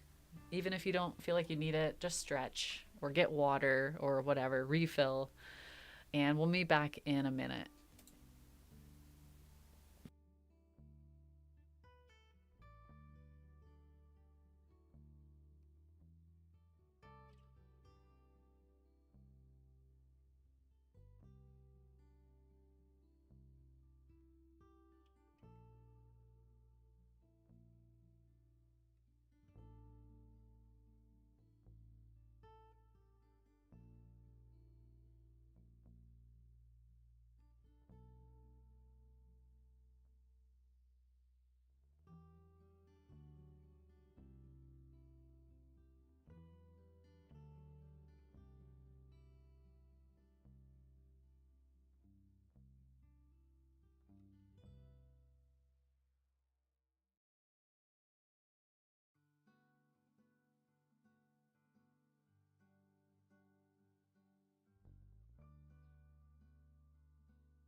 Hello again.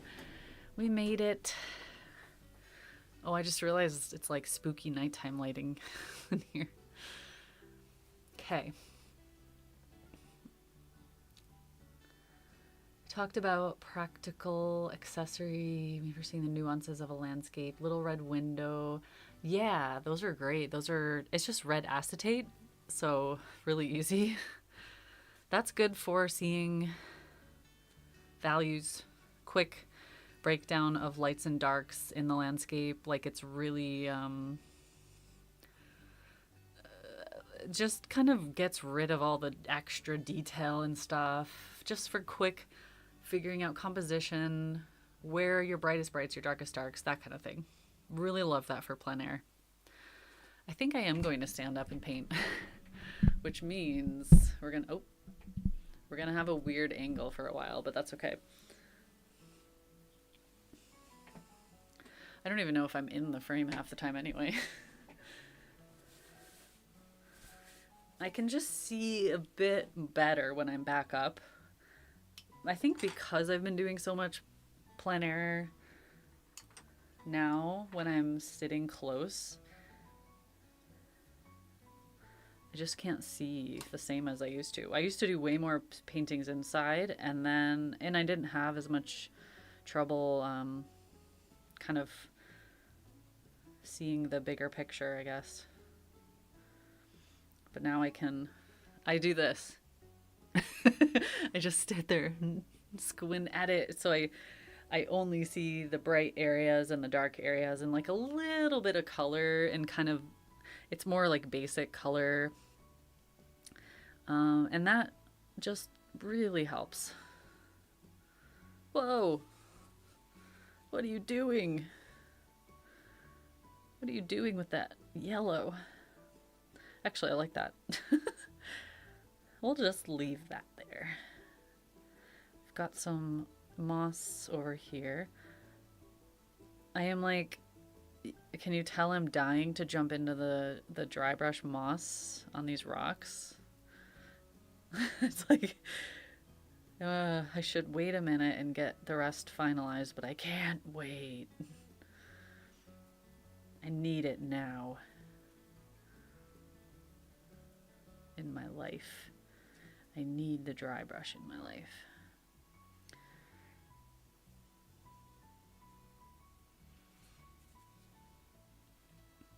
I like the 1/4 inch brushes because they're so gentle and long, and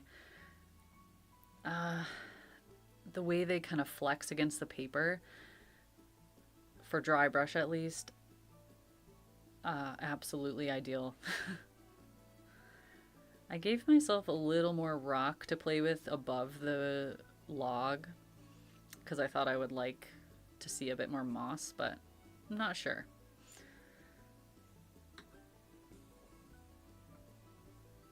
Hello, Beowulf. Like a no tan study. Yeah, it is kind of, actually. The red acetate is almost like a no tan. Oh, speaking of no tan, this isn't really a no tan. I guess you could use it as one. There's this app that I got called See Value, and it automatically translates stuff to black and white. And you can do like 3 shades or 4 shades or whatever you want. And oh, sorry. I'm trying to hold it. See how weird that is? If you're struggling to see grayscale outside, this is an awesome app. You do have to pay if you want to add your own photos and do the extra features, but I think the basic one at least allows you to see black and to see that effect. So there's also one called Value Study, which I think has a similar, that has a similar effect. And they're probably all basically the same. Just might have a couple different features, but maybe one is a little sharper than the other. I don't know. Let's see. I think I have a weirder filter on this one. Oh, sorry. Yeah. So that's kind of a fun thing to try outside if you're really confused by your scene and you're like, what are the lights and what are the darks? That is a super fast way. Or worst case, you could take a photo and make the photo filter black and white. So there's See Value, that's one of them, and there's the other one is called Value Study. Those and I don't remember if you have to pay for them. I think if anything it's like $6, or I don't know, something really worth it to me, especially for me because I use it for teaching sometimes. So there might be free ones out there. Just do a little research. Those are the ones I like.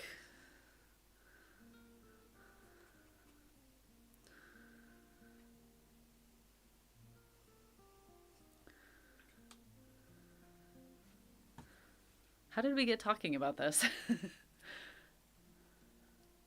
You think it was $8 for lifetime. Yeah, that they're usually just like one little payment, and they're not super complicated apps. Like you don't need a crazy tutorial to use it. You just kind of start it up and it works. Press a few buttons and you'll figure it out. Those are the best kinds.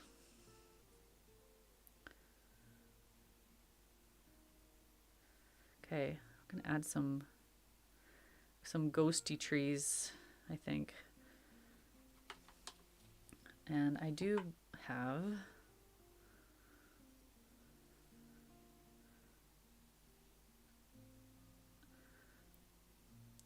too much Viridian. Oh god, Viridian taking over.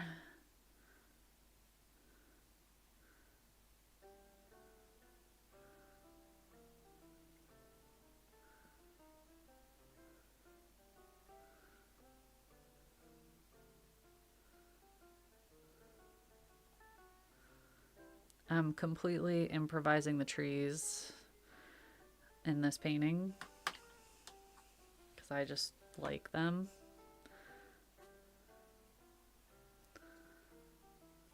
But yeah,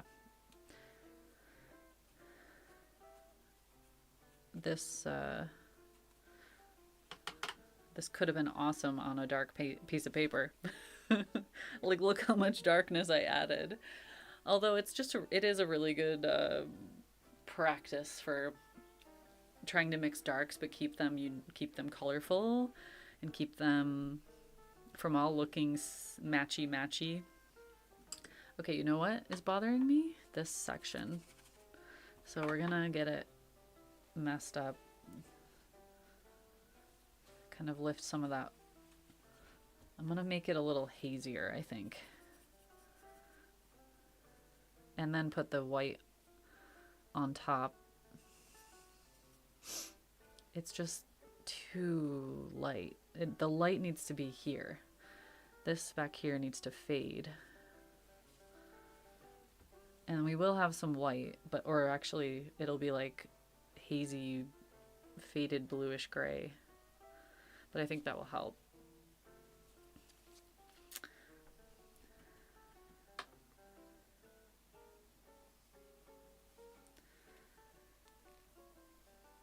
If you learned something, the painting was a success kind of mindset. I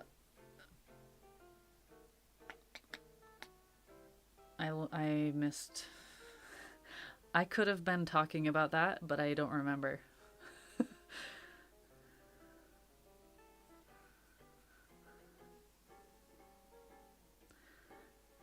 What I want to do in the background here is just kind of, I guess kind of like with the trees, just keep it a little bit ghosty.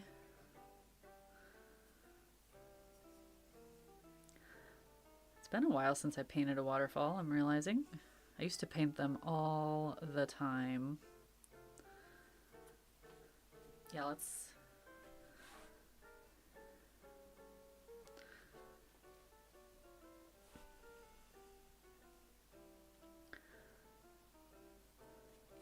I think what I need to do is figure out a way to put my camera behind me, looking at a slanted surface, just like an easel almost, because then my neck isn't like going down if I'm standing. Subscribe for 6 months. Can't wait for the next box. Yay! That's so exciting.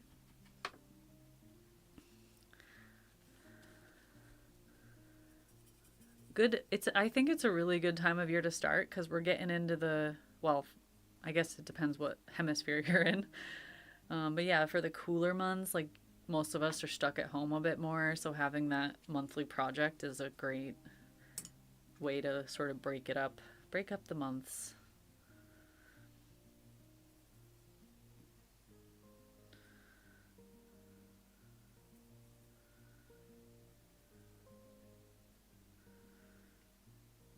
What is going on here? Like, why did I do that? I think I was trying to go for a little mist. So I gotta sort that out now.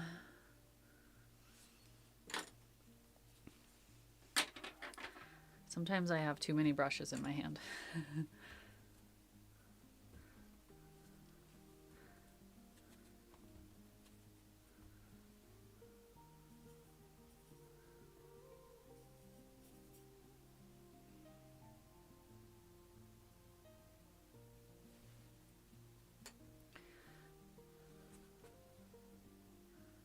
little bit less white there.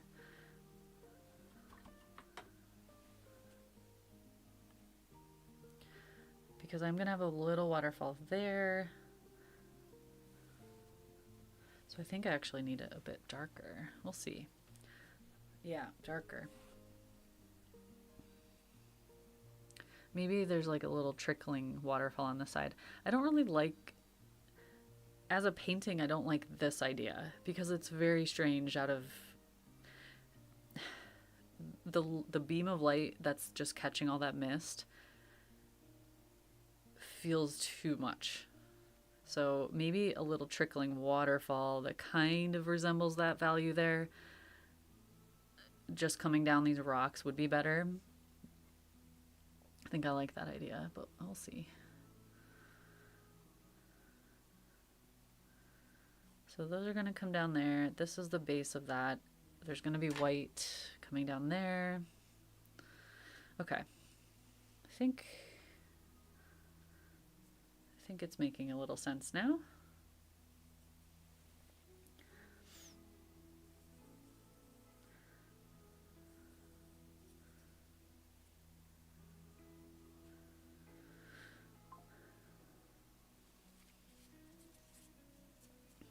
I think the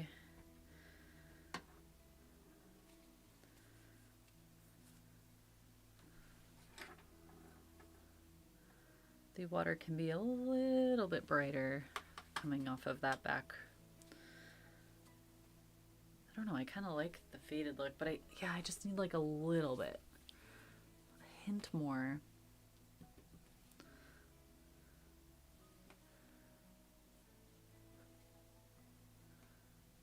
Catching the light, except slightly tinted. Sorry, I'm like just completely talking out loud. Just doesn't really make sense, but it's okay. There's the gum on the edge of this page is driving me crazy.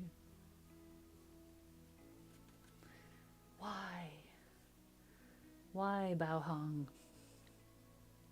Why you do this to me?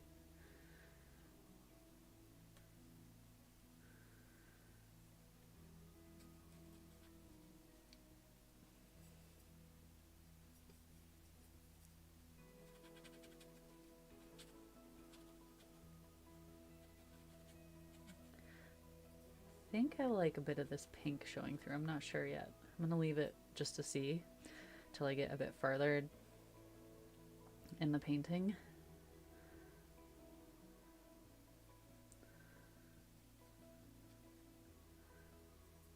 Okay, now I'm heavy breathing, I think. I feel myself.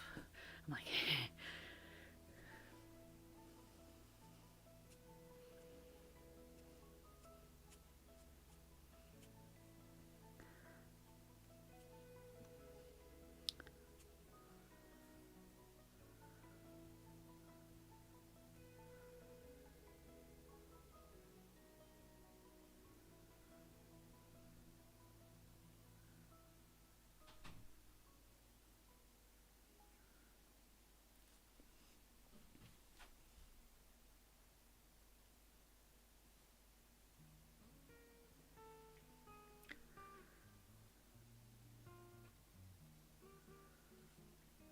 I think there is a bit of light catching this area.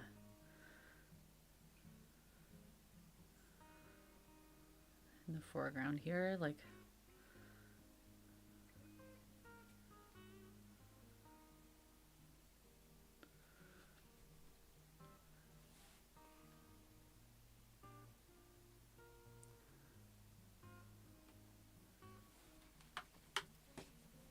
hello, Artismedia.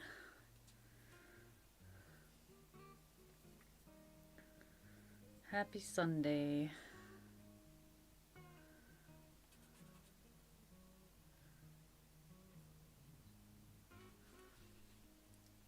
I need to come back in and carve out some dark rocks in front of bits of the waterfall because it's not, I don't want it to be like perfectly straight or diagonal in any one.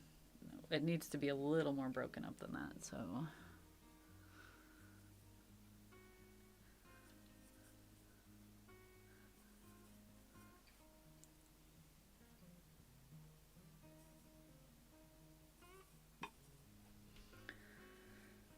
going on about your morning, and you're all here chatting and painting. Time is flying. Yeah, actually, how long have I been streaming? 2 hours. That went really fast already. I knew that was going to happen, though, based on previous streams. But I kind of gave myself 3 hours estimate in my head today, so I wouldn't feel rushed. And again, it's the last video till I come back from Spain and recover a little bit, so it'll be a while for my next video and my next stream. It's worth a little extra time.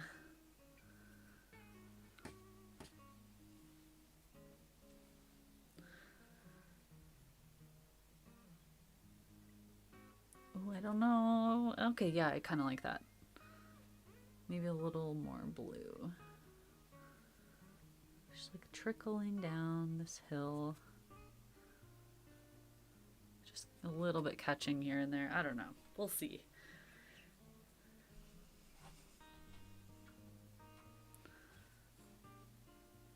It's all an experiment, isn't it? I think this actually will be an awesome small color study for maybe a bit bigger. If I have more room to play with the rock shapes and some big brush drags of the waterfall, that would be nice. So maybe that could be a thing I do when I get back from Spain. Take some of my recent studies and make them maybe like 8x10 or bigger, 9x12. I don't know why I really like to get back to bigger stuff in the winter. Excuse me. Although I have painted some like larger stuff this summer. Here and there when I'm outside, I'll just grab my bigger blocks of paper.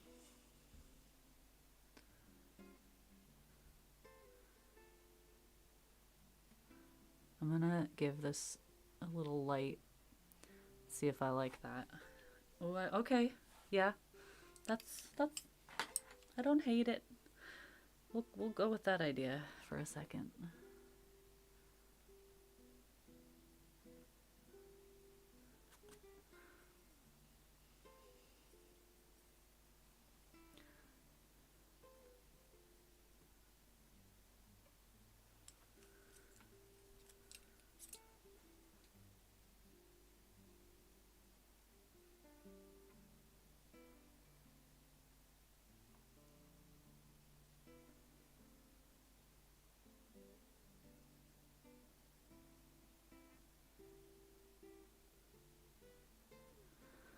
Even just this, like already, I think is a good enough color study I could work from, but we're gonna finish it.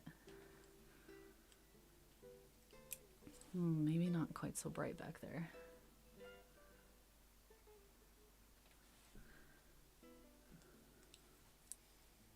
Hey, Ash. Thank you.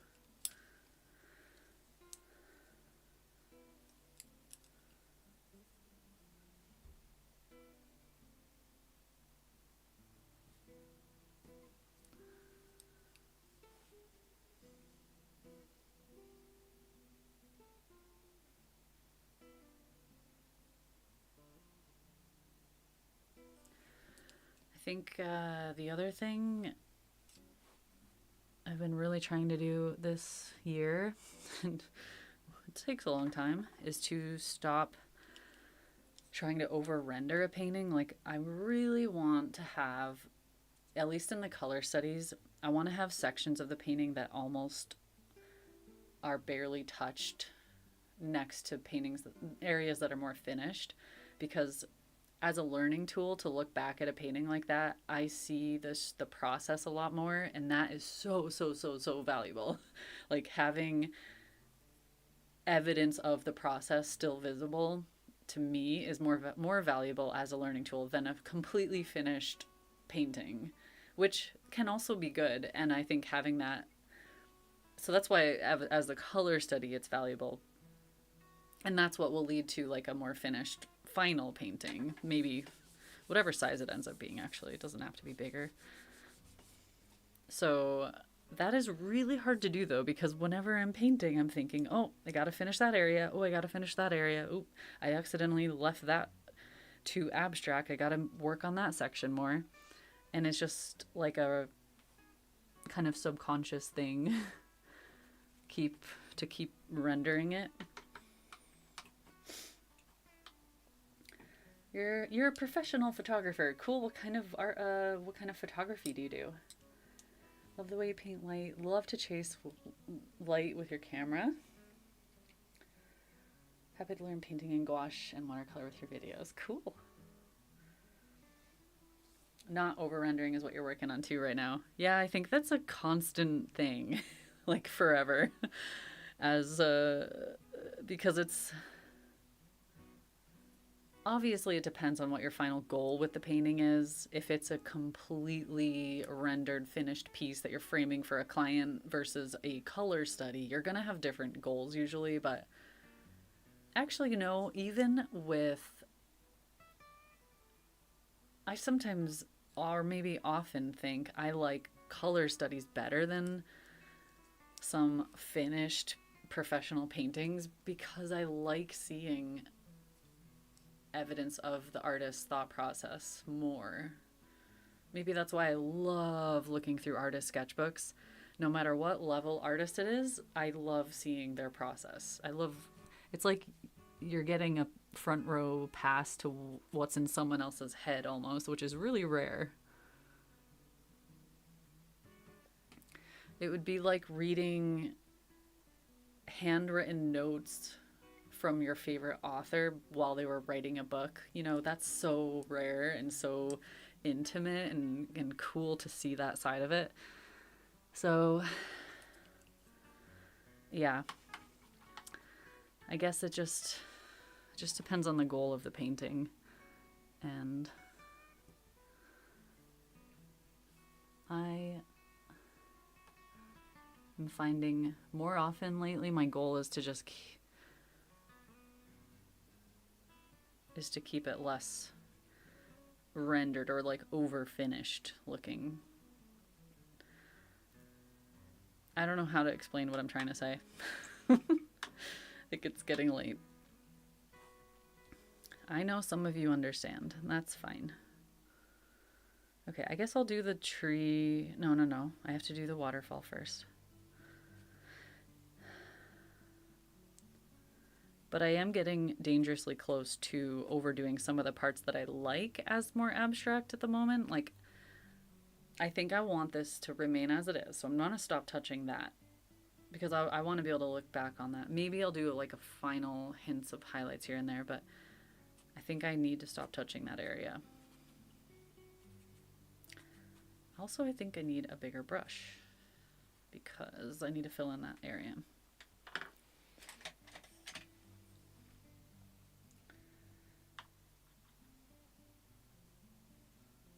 Finished a painting you've been working on all week. Wow, that must feel awesome.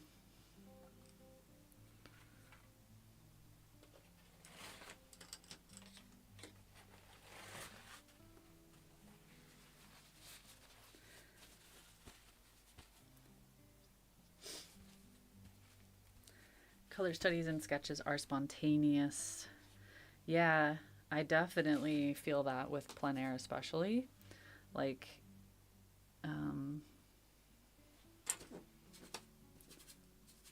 recreating the spontaneity and the freshness of a plein air painting is impossible.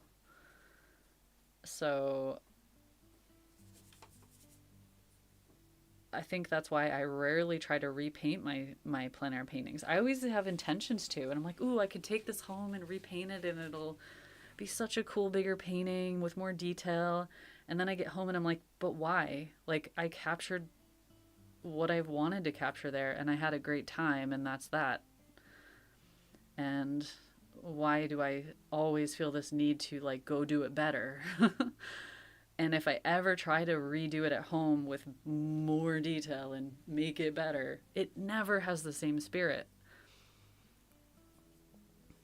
So then I just keep going out and painting new sketches and it never ends.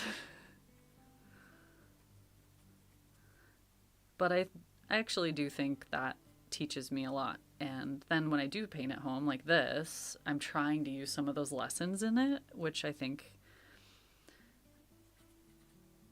is a huge challenge in itself.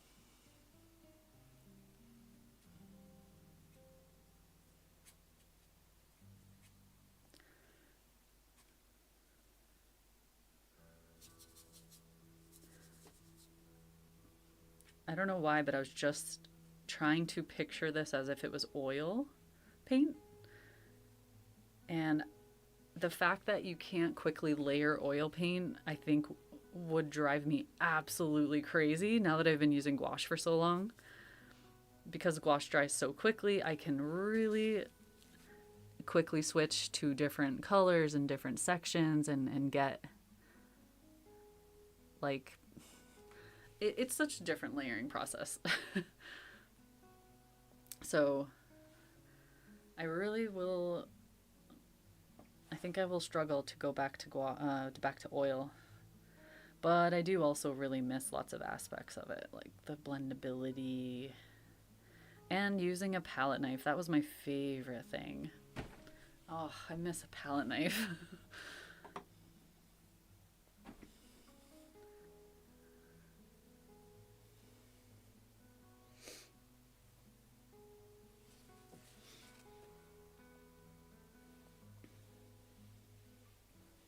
Hey Vivian, that's great.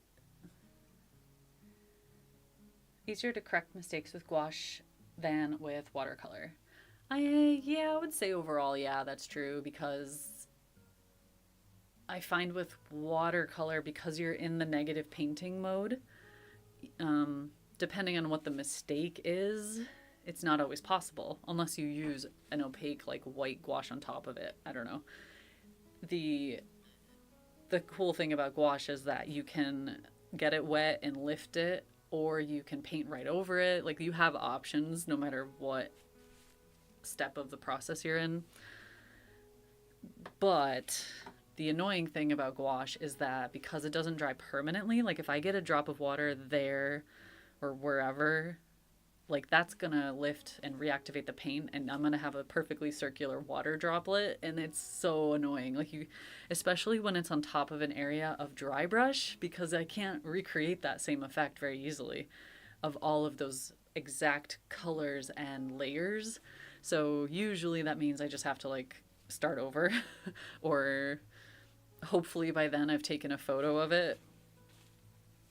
Okay, let's get the tree in, because I don't know, that's really distracting right now. I just need to get it in there. Just need to finish that. So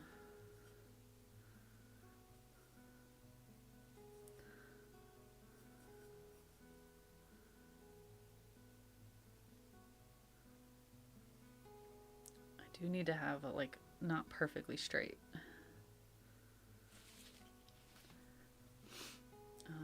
And I'm going to add moss on top of it. So I need to make this a little bit darker than I think I need. And I didn't really finish, like do a lot of the moss on the rocks yet, because I want to make sure this log stands out.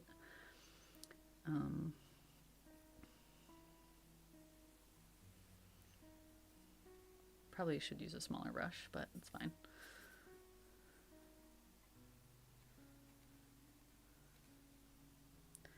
There is like a split section of the log on the left, but I don't really like it. I can maybe add a... it just is a weird thing. I could do branches coming off of it. That could work. But that'll need to dry. Yeah, you can seal gouache. That works. So if you're completely done and you want to protect it, that's a good option. I just rarely do, because I mostly am using it for sketches, and or I like finish a painting like this one. I'll finish this one, I'll take a photo or scan it in, and then I'll have a high-res photo of it, and I can just put this in my shelf. because I rarely sell originals, so I don't have to worry about that. And if I do sell the original, I either seal it or I tell the buyer, like, it'll be framed, first of all, and then don't ever get the surface wet because it will reactivate.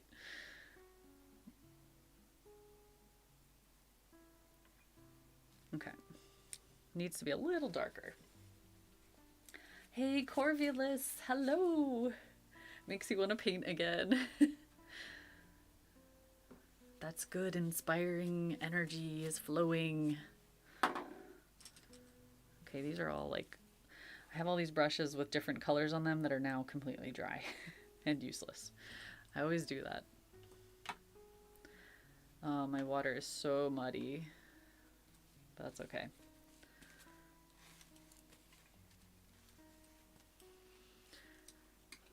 Now I'm starting to see how dark this is drying, and that's helping. When I back up, definitely helps.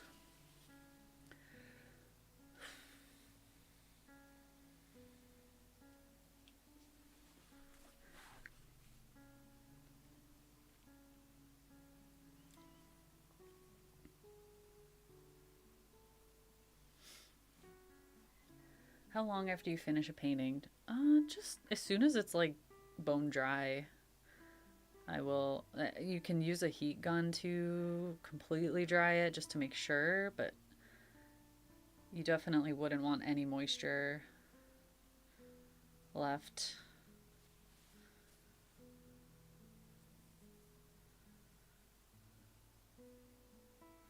It doesn't take long to really dry though.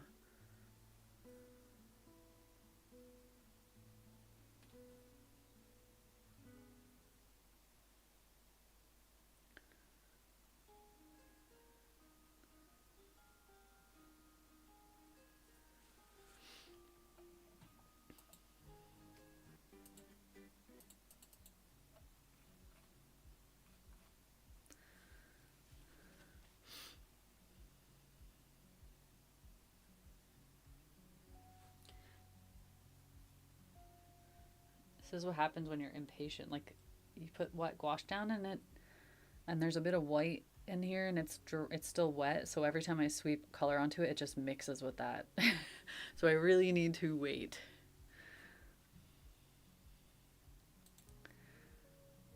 Oops, lost my stream. There it is.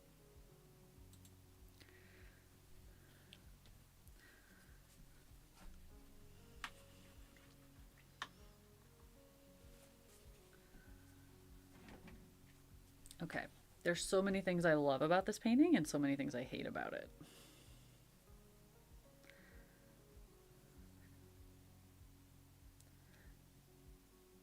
But there are a lot of useful things about it.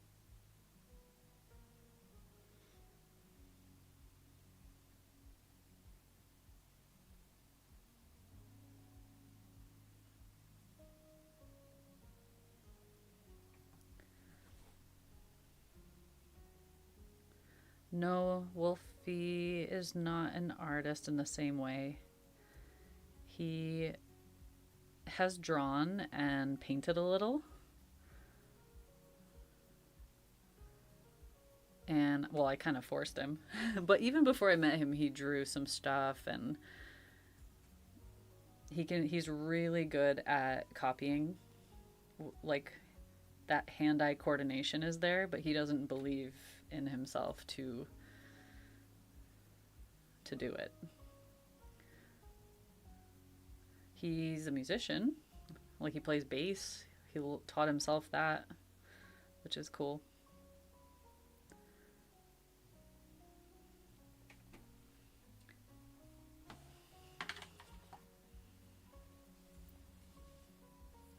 You're not allowed to hate it. Yeah, I am.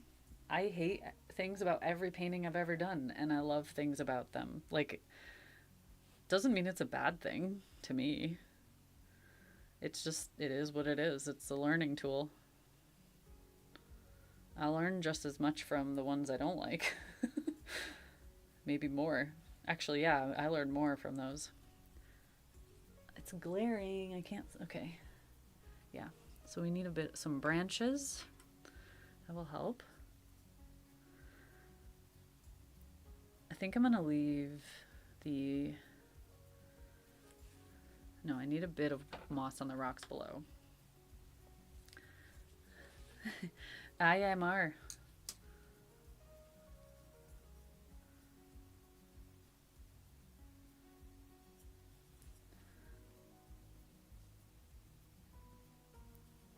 It's completely okay to not like something, but to learn from it.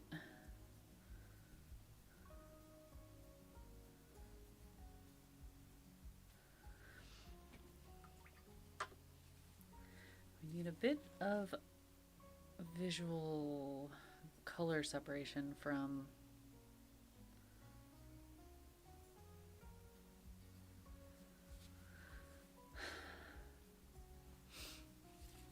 the tree and the background.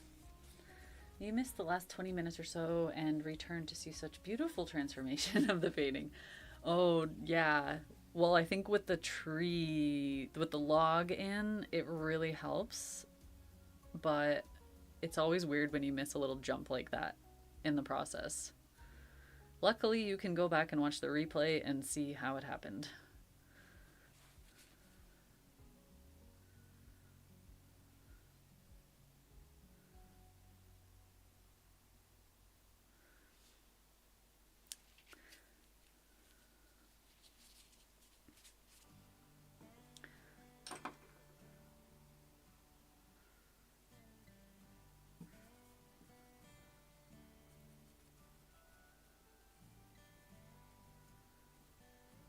Just need a little vignette at the bottom.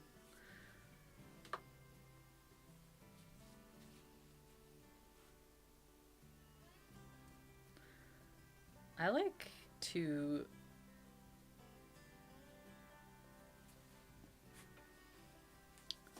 I was gonna say experiment, but that's obvious. Like at the end of a painting, lately, what I'll do is I'll just try to surprise myself. Like do something weird or something where I'm like, why did you do that? And then I have to adjust to it, or I love it. A lot of times I end up loving it. And I think that's because of what we were talking about earlier. If you stare at something for so long, you get like colorblind to it. You can't, if you leave and you get fresh eyes on it, you see something almost for the first time. So if I try to surprise myself at the end of a painting, I'm like, oh, thank you. You've opened my eyes again. I don't always have to do that when I'm outside, because again, when I'm outside, I'm able to walk around and move and get far away and come back. It was not awful. By the way, Wolfie is talking in chat as my other channel, Sarah in Scotland. So that's Wolfie.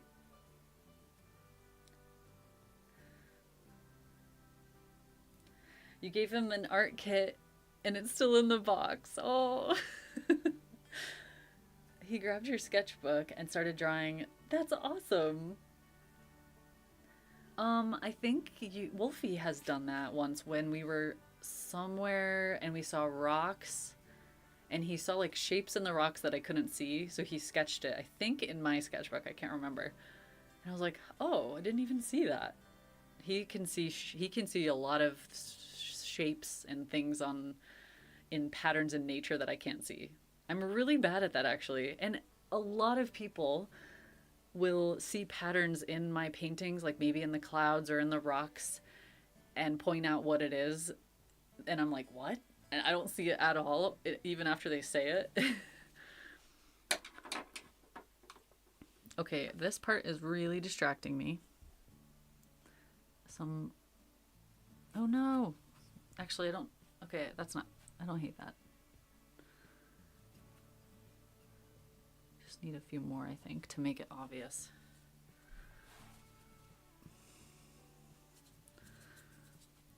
It is funny though, when you kind of back up and see something again, you're like, oh, that's what that is. Excuse me. Painting is beautiful. Looks like Lord of the Rings atmosphere. That's cool. Maybe we're in Fangorn Forest. And we're about to stumble into a little clearing and discover an Entmoot. Wait, I don't want white on that one.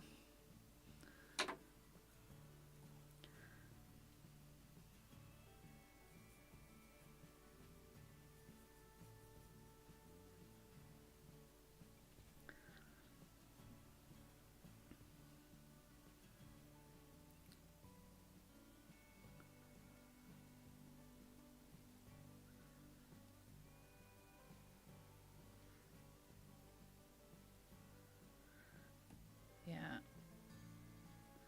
I think this would be a fun vertical painting, actually.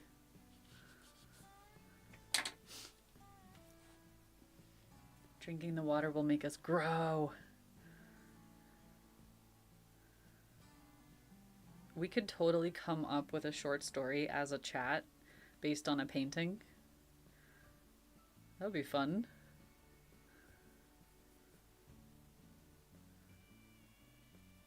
And then we'll split the royalties 300 ways. However many viewers there are. 110? I don't know.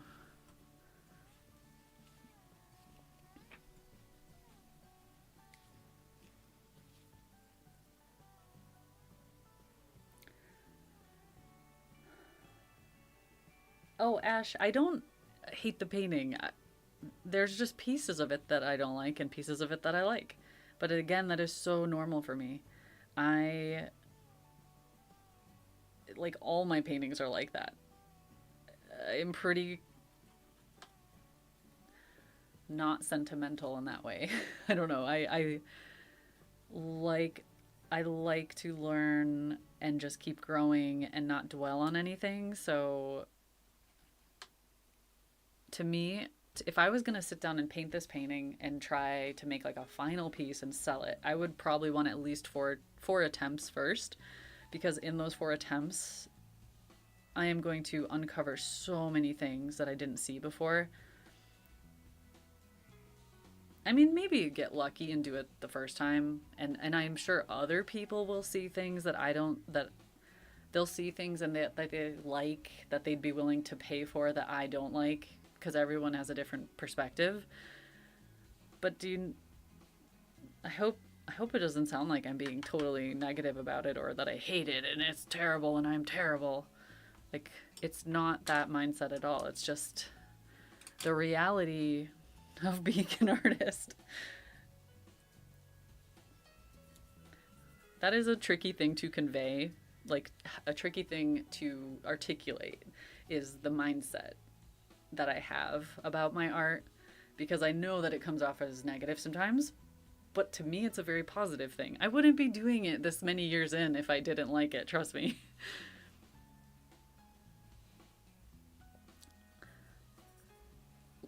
Honestly, I have days where I want to give up my art because I'll have a bad painting experience and I'll tell Wolfie, I'm like, I'm never painting again. I can't do anything I see in my head. I can't do it. And the next day I'll be like, oh my God, I can't wait to go out and paint. And I just love when my paintings kick my ass. And then the next day I feel like so invigorated and excited to try again and do something. Although sometimes it's really bad when I have like 4 days in a row where I just can't get the vision to come to life. That's brutal. But it happens. And it has happened. And I'm still here. So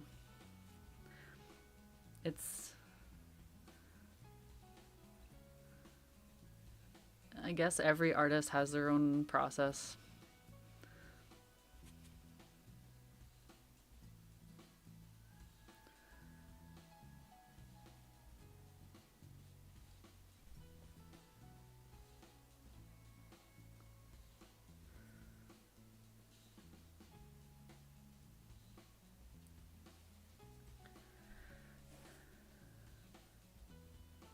No.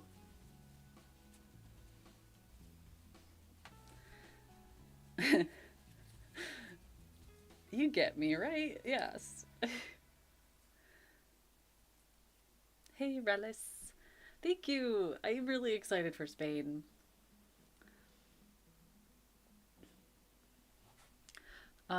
So I am gonna head out kind of soon though, because it's coming up for 3 hours streaming. Not immediately, just I'm letting you know soon.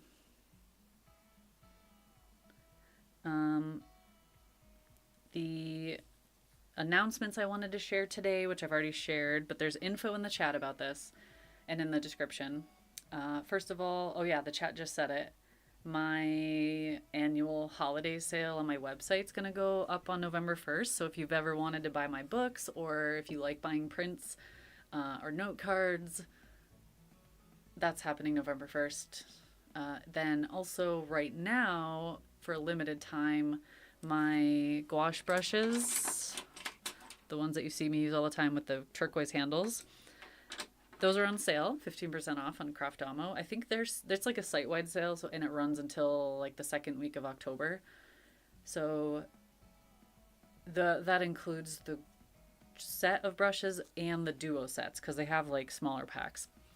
And then lastly, my gouache subscription boxes are on sale right now, so there's 2 different options for that depending on what you want.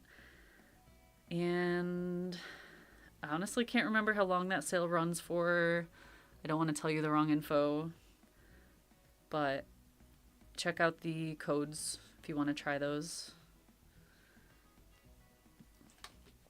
I have loved seeing people share results from their boxes, because even after seeing so many different versions, I still see new stuff all the time. New techniques and new color combinations, and that is just so cool. And I love that each person has their different spin on it.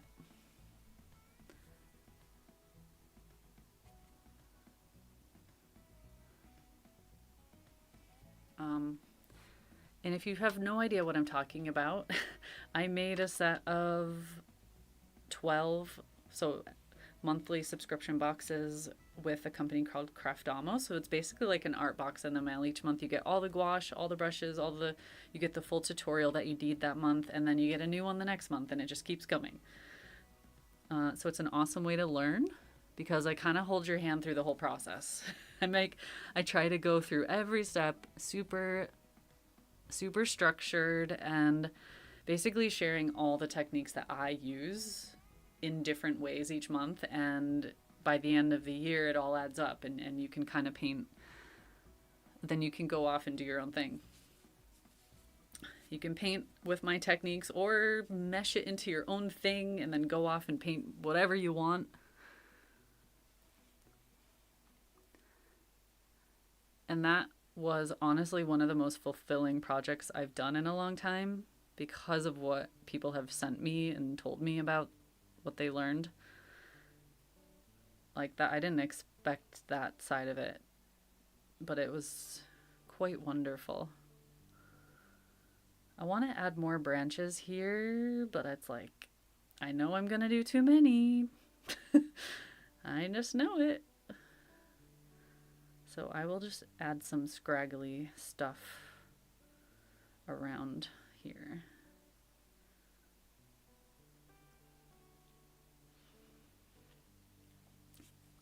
I'm just not even going to finish the bottom of the painting. So there. I want to see that and remember my process in the future.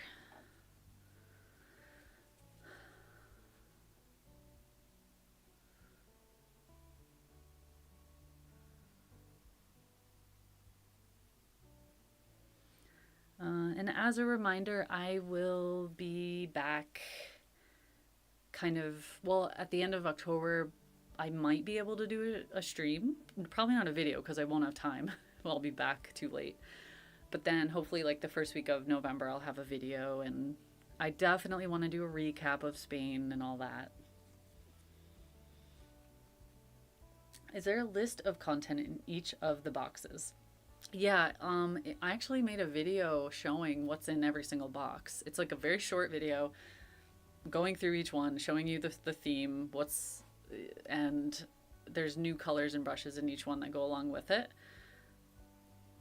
I will try to find that and add it to the description of this video. Maybe give me like an hour after stream today to do that. Or if you like look back through my videos, you can probably find it. Like what's in the boxes?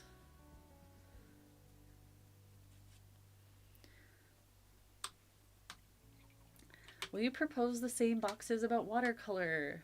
No, I will not. I have talked about this a little during the stream today, but instead of doing another set of boxes, I'm kind of thinking I want to do one-off workshop weekends where I go take a theme, whether it's watercolor or gouache, and we do like the full run through. So just like with each box, I do like the full color study, the sketch, the color mixing, and then the full painting from start to finish. Doing that on like a standalone weekend sometime this winter or spring on Zoom. So you would just pay once and you would be able to watch it, and then you get a replay for like however much time. I want to do that. I want to try that out because I've never done it, and I know other people who do that kind of thing, and it's more free. There's a lot of freedom in it because you can set the weekend whenever you want. You can tell people way ahead of time, and if they can't go live, they can still watch the replay, which is because that's part of like the Zoom subscription that I would have. So I like that idea. I want to try it and just see. And because it's live, you would be able to we would have like times where we would open up to questions and then get immediate feedback kind of thing. Please do one-day workshops. Yeah, I want to try it. I already bought the Zoom subscription, so that's in the back of my mind because I knew that would kind of force me. And this winter is perfect. Winter, we're stuck inside a lot more. I think that's a good time to try it. Okay, I'm literally just touching the painting and not adding anything, so I think I should just call it. We should end. We're just gonna call it as it is. And I have a huge mess to clean up. Yay!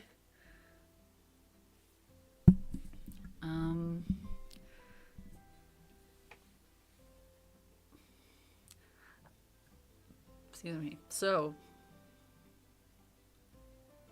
I think that's everything.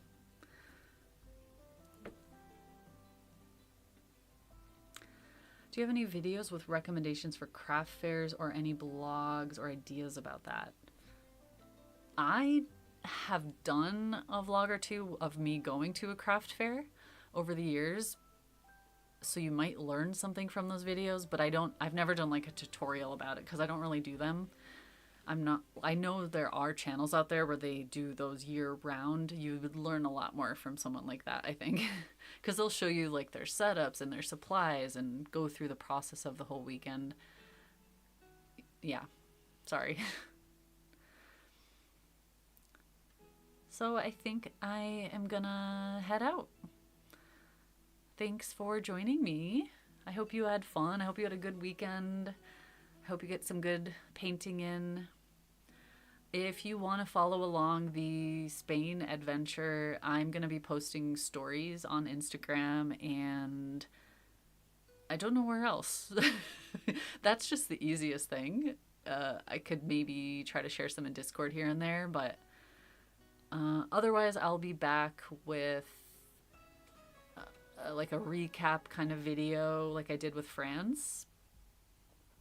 It's always a little tricky though, because I don't ever want to be putting my camera in other people's faces, and that's not the point of the workshop. Like, first, no matter what, I'm going to be a good teacher and focus on the students. So usually you see like the extra bits, you see the scenery and you see the other stuff. So yeah, I'll post that on YouTube when I get back at some point. And otherwise, I guess I'm just gonna